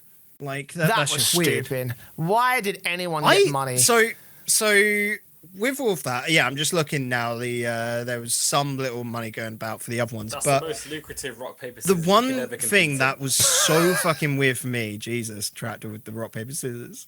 That, trust me, there is a world championship of rock paper scissors. But for me, the one thing this I is hated true. Actually, I've is seen that it. they didn't like. They were in a weird middle ground. Either you make this the most fucking epic rock paper scissors tournament, the most epic game of, what was it, Village or Mafia? I can't remember the name of it. Because they're all basically the same game, but people call them by different things. You go either full silly or full epic, and they went for a weird middle ground, which just did not work, and it made it super odd to watch, I thought. And I didn't have much interest in anything outside of the actual games because of that. And again, to take money away from the main tournament, you know, to fund these small side things, it's like, guys, why? You know, like, you know, players are so willing to do activation content. You'd be shocked. You know, you don't have to fucking motivate them with a fucking prize pool. You know, like, at the end of the day, who's going to give a shit about rock, paper, scissors? You know, like, they know it's a fun thing. They're just going to do it for the sake of just doing it because it's sponsorship obligations, and then just be on their merry way and do the rest of the fucking tournament. But it's like, and you make it silly because then the players have fun doing it. Yeah, exactly. You know, like, I feel like it's ridiculous because, again, you see the awkward numbers being posted up. There's only like $7,000 between first place and second place, and it's like, ideally in a $50,000 with a $50,000 prize pool, you want to have like at least like $25,000 going to first place and $10,000 going to second. You know, that's the way that I would split things up, because it just feels like to award the prestigious team that won the fucking trophy with the biggest prize money, and then you've got situations like third and fourth having the exact same amount of prize money, which I think is honestly a psionics thing at this stage. because there seems to be a commonality between all Rocket League tournaments, to sort of like, spread things as even as possible. Like it feels like such a fucking really stupid idea to me. But that's the way that Summit ran their shit, and that seems to be the way that, Psyonix as a whole want to run their shit. So yeah. And again, I'm going to keep going on about this weird contrast of not knowing what the product really was with the commentary, because it was super odd to have this more like, you could see Johnny Boy doing his normal relaxed style, but then James Bot coming on in trying to do as if he's commentating over the RLCS, and like everyone having this weird middle ground of not really knowing how this is meant to work between each other. And for me, that is just bad running of an event at the same time, because you've got to talk to your commentators and say, this is what we want. Clearly that wasn't done, and you could see it was very disjointed across the whole field. You had points where CJ was just talking by himself near enough to the camera and just making statements for like a good 15 minutes at a time. It was just really odd, because he's just got the strongest personality. I think that, like, there was a point in summer history where they would actually like just go for the full couchcast style, like similar to what they were doing over on the on the Gold Rush broadcast and shit. Yep. But I think that they've tried to go down the route of having like a general play-by-play as part of their couch, which doesn't really work for what you're trying to do. Put them in front of a desk, or put them behind a desk and make it an official broadcast. You want to make it a serious broadcast, but like, when I hear guys like, James Bot doing play-by-play commentary, for example, on like, a 4-5 person couch, it's like, why? Just have everyone just sit around and fucking chat shit about the game. Stuff like the Rocket League Central B stream, or the Rocket League Central alternative stream that we did for one of the, I think it was one of the regional playoffs out in, I think it was, not the regional playoffs, the promotion playoffs that we did for North America, which is quite fun, just sort of like chatting shit about Rocket League, just sort of like just having some fun with it. If we did that for this, especially if we got to literally chat shit, like to have someone like CJ just come up and just do his Aussie bollocks that he does on his regular live stream, except on the Summit stream, or have a lot just start like, just going off on one like he does on his own live stream, just talking about how shit players are. That would be such awesome content. But it's like, obviously with Psyonix trying to be the main sponsor and everything, it's like, everything's got to be PG. And I think as a result, because of all these like, small issues with the way the broadcast was presented from the Summit, from Rocket League Summit, you compare that to the recent CS Summits, and it's like, they don't give a flying fuck. They're just like, say what you want. And it makes some really entertaining shit. Just guys like Thorin and Henry G just blasting fucking players left, right, and center. Just like, what the fuck are you doing? Just live on stream. It's so good. It brings out so much personality. And it's like, it's not even like this has to be a big major tournament like at that point, because as you mentioned, all the teams were invited, and it wasn't even like $100,000, it was $50,000. Not a lot of people were watching at the end of the day because of these little situations like that. And if they were allowed to take full control of the product like the Summit would have wanted to, I feel like it would have benefited the tournament overall. Oh, definitely. And then just on the point of August, just going to pick up to this, Triple Trouble disbanded because they had a spot fruitus, as it was essentially the top 4 teams from each region from Worlds going to, and Triple Trouble disbanded. I don't think it was top 4. In the biggest shit show I think I've ever seen in Rocket League history. Yep. Dignitas filled that spot, trial out Astral once again, because Astral did play with him at Valencia and played with him here, so that was like trying to get him more LAN experience. And PSG had released their roster a few days before this event, which they went by the name of Frontline, and everyone's there like, why did Reciprocity just not sign them up beforehand? Because, it would have made perfect sense, considering PSG Frontline at that time were the hot shit off the back of Valencia. So, and they did super well here. So it's just super weird. And of course, we have to state Turbo Pulsar for the first time playing in NA with an NA team. Yeah, because the River Rats were over in EU at Valencia. And oh boy, Jay, did he do good with NRG. Oh, yeah, he did. I think after this LAN event, we were talking about NRG and Frontline as sort of being the front runners for the best teams in the world. And we were saying, hey, the next major LAN event will be the one that decides it all. But we'll talk about that in a bit more of a second, because we do have Insomnia 65 to cover. Of course, if this was the next LAN event that decided it all, I wouldn't have been too disappointed in that, Bacon. But alas, no. Slight price pool increase from 65. from 64, and plenty of memes that came out of this tournament again and again and again, which was quite a fun one. This time it was me and you doing it, the mainstream broadcast, which we had a lot of fun with. The live finals were a lot more interesting than 64, I will say, because Lesendi and London were just fucking all over each other. London desperately fighting for a bracket reset. Yeah, we saw Lesendi get to match point first. London were only a game hot off their heels. It was like a 2-2. It was a 2-2 before going 3-3. And then it was a single goal in overtime that managed to secure the whole fucking series for Lesendi. And I was just there like, mate, that was one of the best Rocket League finals I think I've ever cast in. And alongside the Bologna Arena Clash finals, which was probably at that time one of the best Rocket League finals I've ever casted, like this usurped that by some level, man. Lesendi in London, man. And it should be noted as well, Lesendi are the Breezy Flick team from last time around. So Eekso, Breezy, and Sebadam. Giving Sebadam yet another Insomnia fucking trophy to work with under his belt. So this was a lot of fun, and I think this is the event that more so highlights some of the levels of the Rocket League teams that we have in the UK and the Rocket League talents that we have in the UK. Yeah, and the potential if the prize pool is good enough for players to come across, because Godsmiller came across to play here. Of course, he wins out with the 550 for coming second with London Esports, but it shows like if the competition is good enough, you get enough backing from an org like London Esports in this case. Players will travel across Europe. Yep. We're approaching 2.5 hours. What was that? We're at 2.5 hours of the podcast. Oh, right. Okay. That's fine. We're going to try to see if we can pick up the pace a little bit on that one. But Insomnia, pretty cool. We've only got a few more. This is also the first appearance on LAN of Virtuoso, if I recall correctly, from a LAN he event. was So there at last LAN, I'm pretty sure. It's 64. okay, on a LAN stage. Let's have a look. 64, 64. No, it was only Insomnia 65. 64, so it's just 65, yeah. This is his and first. I can remember it that, like, the big statement of Virtuoso is a weird one because his teammates don't know what he's doing, so how is the opponents meant to know? And that was so fucking true. It was fucking good, man. Yeah, obviously Virtuoso going from playing at the LAN finals at Insomnia to, of course, qualifying for the fucking RLCS. So, yeah. Right, we are well over time with this podcast. So we're going to try to see if we can streak through the last couple of tournaments. Pro Circuit Montreal, the last Pro Circuit, and I'd say arguably the best one. On this one.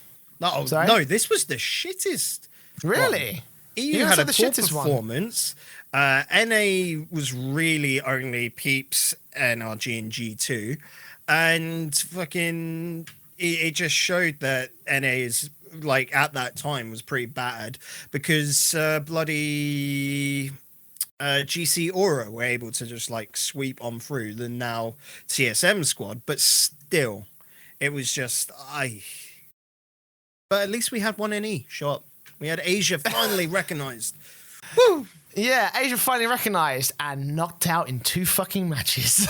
Hey, Dreamhack knew it. They were the bottom. Did a whole video. They were the bottom seed. They were the bottom seed of the whole fucking thing, and then they got absolutely rinsed by Mousesports and TSM. Can I just say, by the way, that's not how. Can I just say this is not how you prove a new region sort of like entrance into the fucking into the scene. Like we need to provide ladders for these guys to climb up rather than just throwing him into the deep end and say, right, Asia's worth shit. Then fuck off, one and E. That's not how you do it, guys. Especially when you stack the odds so far against them, because again they drew against Mousesports and TS fucking M, right? Both teams are the same group that both made it to day 2. Like, come on guys, that's fucking bullshit. That is a load of fucking bullshit. I think a lot of people would know that as well. Yeah, this was Reciprocity and NRG sort of like last second cultivation to make it back into the top end. But Reciprocity fell to Reno Vitality at the very last hurdle, because you remember in was it Group B, I think it was a day 2. Yeah, they went down to the lower bracket because they lost the G2, a respectable result, and then when it close against Reno Vitality, Vitality just pulled it out of the hat in overtime. And obviously they went on to the semi-finals, but they fell short alongside NRG, who fell short in the semi-finals as well. So I think overall, in terms of just specifics, NRG did prove that they were better than Reciprocity before they proved that they were better than Reciprocity twice. So there you go. I honestly, you know what? I thought from like a perspective of sort of like the storylines when they're going into those grand finals, obviously the Peeps are the ones that won those ones. I think actually it was a pretty good LAN event, Yeah, it was a decent land event, like I said, because the Dreamhacks were just so good that this is the weakest one, is a statement of its own. Once again, this was like roughly when Mouse picked up the bricks, so that's awesome there. Straight up, trying to think of other things. Like you said, Peeps performing great. Even knocking down Vitality, which is crazy. But by day 3, that GC Aura side just lost all steam. Dig lost steam on the last day as well, and it was just super weird. But this is by far the best result NA's ever had, and you could definitely see NRG and G2 doing great, but Peeps, this is their rise. And that's quite cool to see that there's a bit of competition for once. Yeah, and obviously the Peeps was becoming Pittsburgh Knights, who went on to main staple in the Season 8 Championship. But still a few more events before we get to that point. We're trying to rush them, guys, sorry. Yeah, I'm going to take out ESL Masters Espana because there's not much I think we can say about that. TCS... Yeah, TCS Esports League Season 3. The first time we had TCS Esports League on a stage over at Hero Fest and the convention. Brought a lot of attention, by the way, to the Rocket League scene in Switzerland. For those of you who don't know, there were a lot of people that came out and watched that one. Not just the Rocket League community as a whole, but also a lot of people that were walking around the convention center. And TCS single-handedly just gave a shit ton of promotion to Rocket League as a whole. And they also got ESL in to do production for the LAN finals and everything. So, like, yeah, there was a really successful event and something that overall benefited the esports scene alongside Civet Geneva Esports, who won again. Like, not even a fucking challenge. There's no stopping them. There is no fucking stopping these guys. And again, I can't wait for the day that they swamp it out into the fucking into the World Championship, because they will when they get going, they will be dominant, I think. Yeah, definitely. Moving on to the next one, because again, Baltic Esports, another case, and unfortunately this will be the last time that the Baltic Esports League will be big. Viewership not there, even though they did try and cut this down. They only did 2 teams at the finals instead of the 4. But it's also the first tournament since RLC Pro League to have a best of 9 finals, by the way. Which didn't really matter because it was a 5-0. Time Chasers at this point were just like, they were the team that essentially won the previous season, and they were just so dominant in the region. I think that given time for Time Chasers to develop, and that we might have actually legitimately seen like a mostly Lithuanian and Norwegian team actually try and go for a run in the rival series. Just similar sort of way that the things have gone down with Civet Geneva, you know, with the way that they sort of like dominated and progressed and sort of like just grown and grown in the Swiss region and sort of like competing in some of the French-speaking regions as well. You know, in the same way that Time Chasers would have grown and grown in the Baltic region and the Lithuanian region, now would have tried their hand at the international competition with their own style. You know what I mean? Oh, yeah, definitely. And that's why, like we said, there's been such a growth in the Swiss region, is because of TCS there. Baltic Esports just unfortunately, we're not going to say died too soon because it is still going on, but it has got a shadow of the previous money that was put in. Well, no, that's the thing. No, they officially canned Rocket League the other day. Did you not see this? I am going to quickly... They completely canned Rocket League. So scroll through their Twitter and you'll find out something. I think Trox also retweeted it as well. So if he wants to pop it... Yeah, here it is. I'll send you the tweet real quick in the group so you can have a look. Yep. But yeah, there will not be a Season 5 of BESL, which is a little bit unfortunate because, again, like it was the opportunity... Well, acting like you don't care when you're supposed to be the guy pushing I'm these saying fucking like tournaments. the tiniest violin, just like it is sad. Yeah, but yeah, no, it sucks again because I feel like the Baltic region has a little bit of potential in the same sort of way the Swiss region does. So to see that sort of like thing get canned so early, it fucking sucks, man. It really fucking does. It does, because like we're hoping for more of these sort of like regional events, and from that moving on, one org that is definitely trying to big that up is the Rocket League lot with their Rising Star League, which this was so ambitious, and it was done on quite little money. Like everyone doing broadcasting was not getting paid for this, were they at all? And such an ambitious project to go from all the regional stuff right up to the like them meeting head to head internationally. But yeah, you can just see the list of people involved. This was a project out of love, where all these nations come together. Like for me on the Finnish broadcast, Realty, just one dude on his own doing a Finnish broadcast is just nuts. But yeah, all coming head to head in the end. And would you believe it? Probably, yeah, the strongest team of them all, Baguette Squad, the French team taking home the French tournament. Realistically, it was crazy. Dead Rabbits, a big shocker throughout the whole of this, we have to say as well, were nuts. But Baguette Squad just looks good for next season, we have to say, Jay. Yeah, no, I mean, they showed a lot of potential, and I mean, one of the only teams, I think, from the rival series that have actually managed to come out and do some of these, tournaments alongside ARG and then Vertex as well. I mean, those guys have obviously, had their own little, obviously, we know now that they're going to stick together, so to see them competing in this kind of tournament was really cool.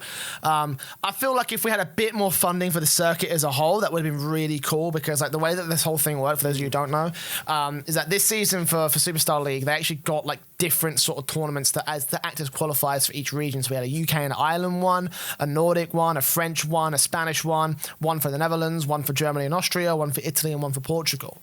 So essentially, 8 small tournaments led into one big tournament. And I think that if Rocket Baguette were able to like secure some cool sponsorship money, then they could fucking like bash this out of the park. Like they could have made this like this could have been the next Renegade Cup without obviously the Psyonix sponsorship and without the massive sort of like prize pool that was behind it and everything. Because obviously $5,000. Realistically, this is the ultimate form of what the Renegade Cup really should be. Yeah. I think anyway, with how it's all done. With Europe, I don't know how it transitioned over to America, but yeah, like you said, with money, you just have a small amount of money for each of those regions, and then the big prize pool being for this final amalgamation. Yeah. But the way it was run was so hectic because, of course, of what you're dealing with.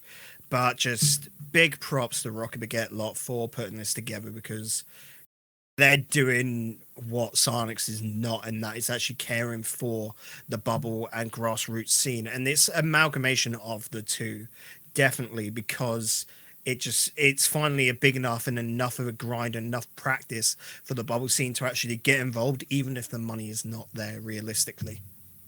Yeah, and I'd like to see more little crop ups like this. Even though we don't have the support of Psyonix, like Rocket Baguette are busting their ass to do everything, and I can only fucking bow down amongst them and say, "Wow, you guys are awesome," essentially. I'm gonna try and look to see if we can get some shit involved with them next season if they continue to run it. But again, more details on that later. Again, I really wish I could talk about it right now, but I fucking can't, and that kills me inside. But one thing we can talk about is, of course, the last fucking tournament of the year. Not too much to talk about with this one, obviously, because we covered it last week. It was the World Championship. It was Season 8.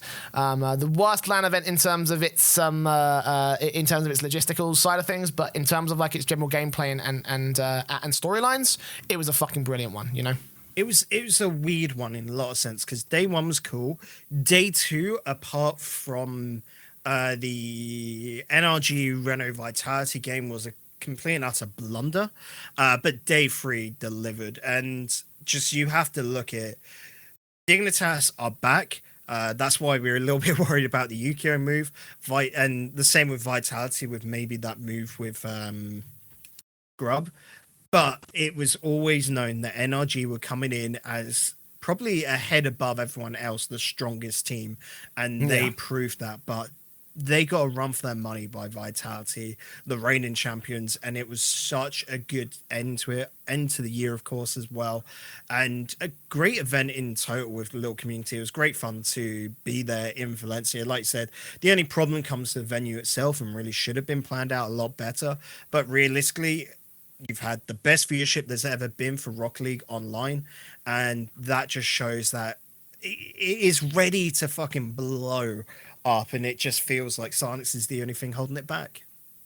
As they always have been, apparently, Bacon. I think that is the best sort of way to end things off here on this year, because maybe I've got one little tidbit here looking through ball chasing.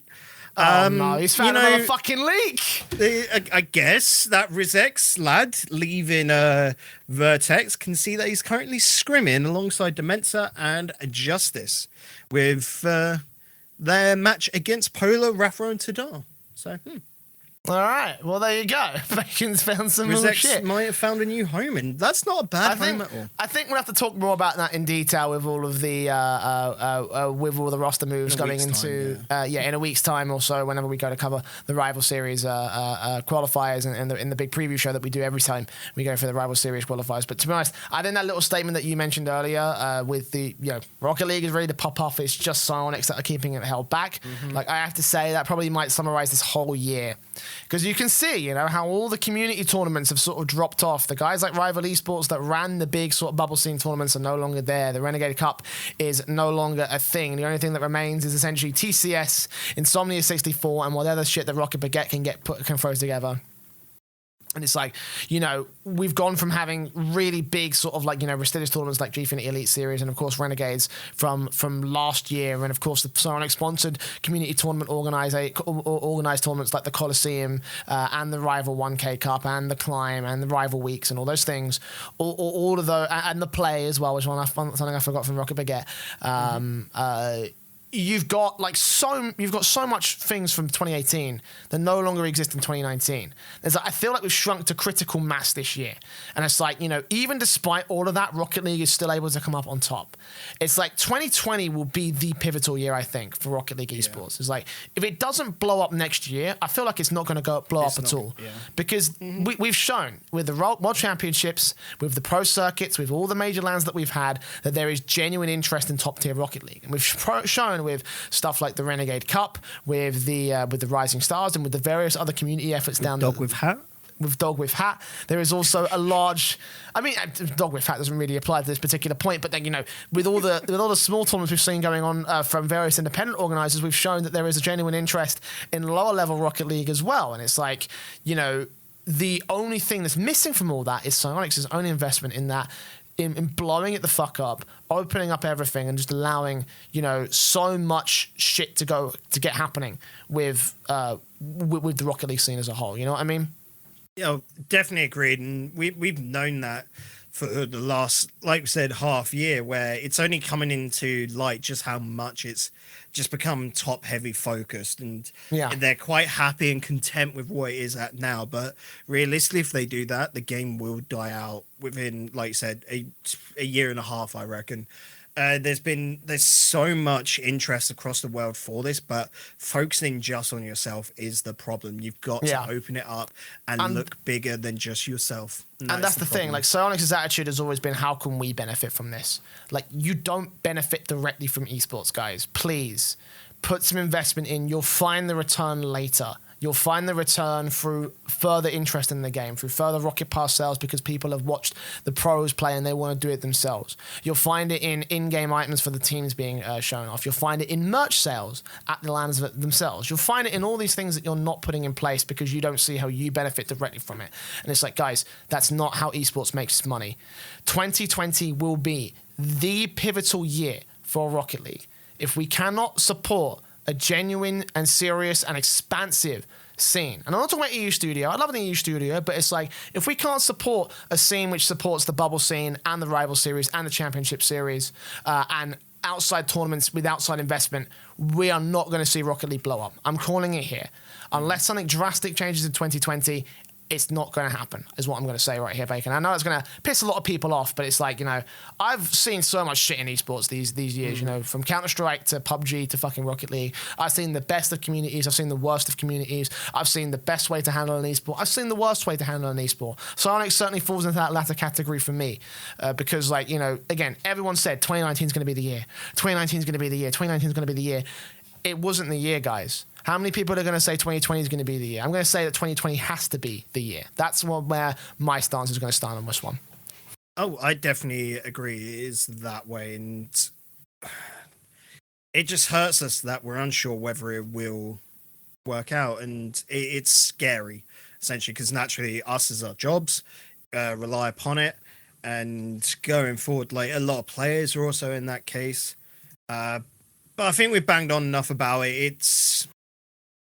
It's bloody 9:45 at night. I need Yeah. to go have dinner, dude. We've done a big old fucking podcast to round out 2019 because it was a pretty big year for Rocket League, and it will be one that will go down in history. As for RLAfterShock, we'll be there to hopefully document that history and to bring you all of the news, results, and all of the opinions in 2020 of the Rocket League esports theme. For that today, though, and for the rest of 2019, we are done. We're going to go ahead and enjoy our New Year's parties and whatever have you. Thank you so much, Track, for blasting up that fucking photo. That is absolutely fucking brilliant. I love it to bits. And it's been a great year, honestly. And again, I want to reiterate something I said on the last episode of how much you guys have supported us in RLAfterShock and everything that we've done over the last year. Truly, it has given us the driving force to carry on doing the show. And, I'm hoping that going forward, we can continue to sort of do justice to the European scene, that we can do justice to Rocket League as a whole. We've got some good, exciting shit coming up in the new year, which hopefully might involve several members of the community as well.